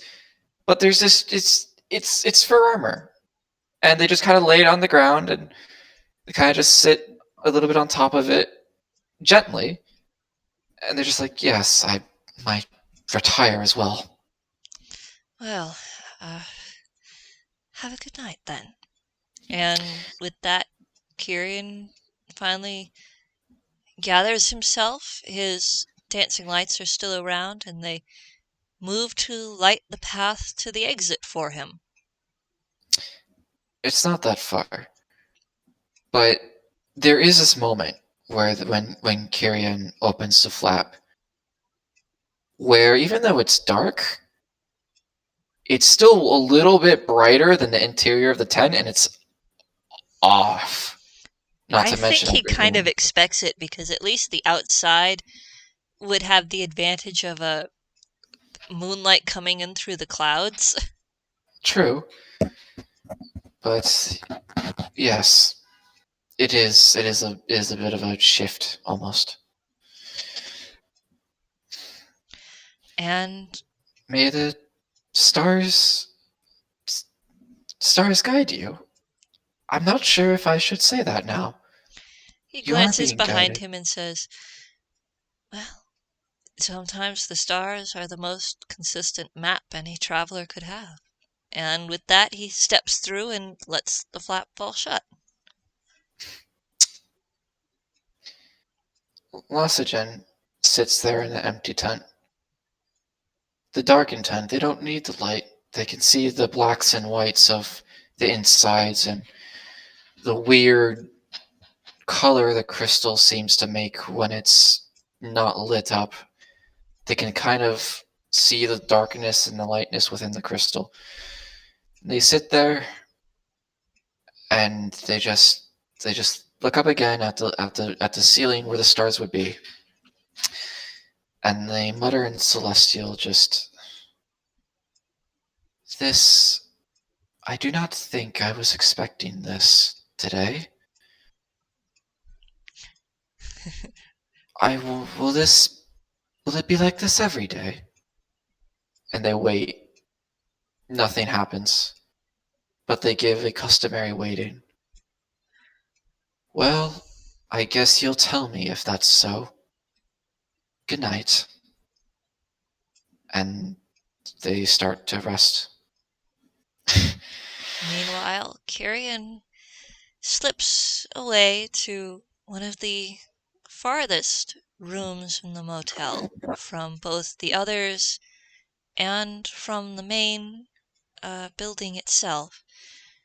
Carefully fishes the key out of a pants pocket, sticks it into the door, unlocks it, comes inside, and relocks it into the very sparse and, though Lausijan wouldn't have noticed it, the motel is very cheap, and inside the room it is fairly cheap with very minimum of things laid out. And Kirian steps in and just flops face first on the bed, shifts just enough to look out the window to where he can distantly spot the new tent out back before mumbling to himself, I should have known that something would be very, very strange about me. It really fits with how they went. And then I think that's a good spot to end. Indeed. Thank you, everyone, for watching. Thank you, Red, for playing with me. Certainly. I did not expect you to pry so much lore out of me. Apparently, Kirian decided that he was going to be very talkative today. I did not expect that either. I guess it's because you since blew the lid off so quickly. I did not realize when, I guess a little out of character, for those who are interested, they have the observant feat,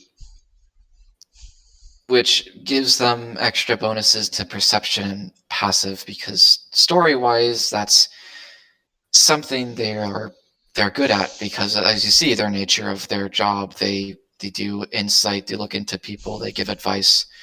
I mean, I did they're not. competition for the detectives, man.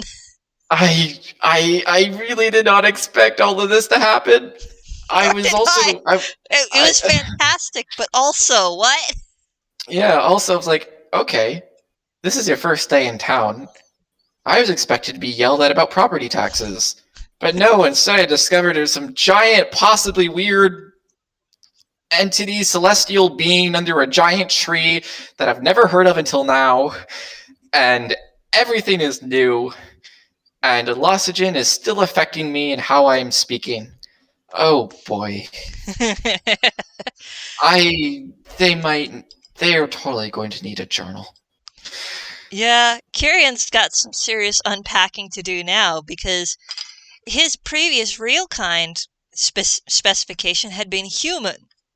And he'd always kind of thought, at the very least, that he was mostly human, but now he's starting to wonder if maybe it wasn't one of those weird things of you happen to be in the path of psychic wind that gave you powers, because yes, that is a potential origin for aberrant mind.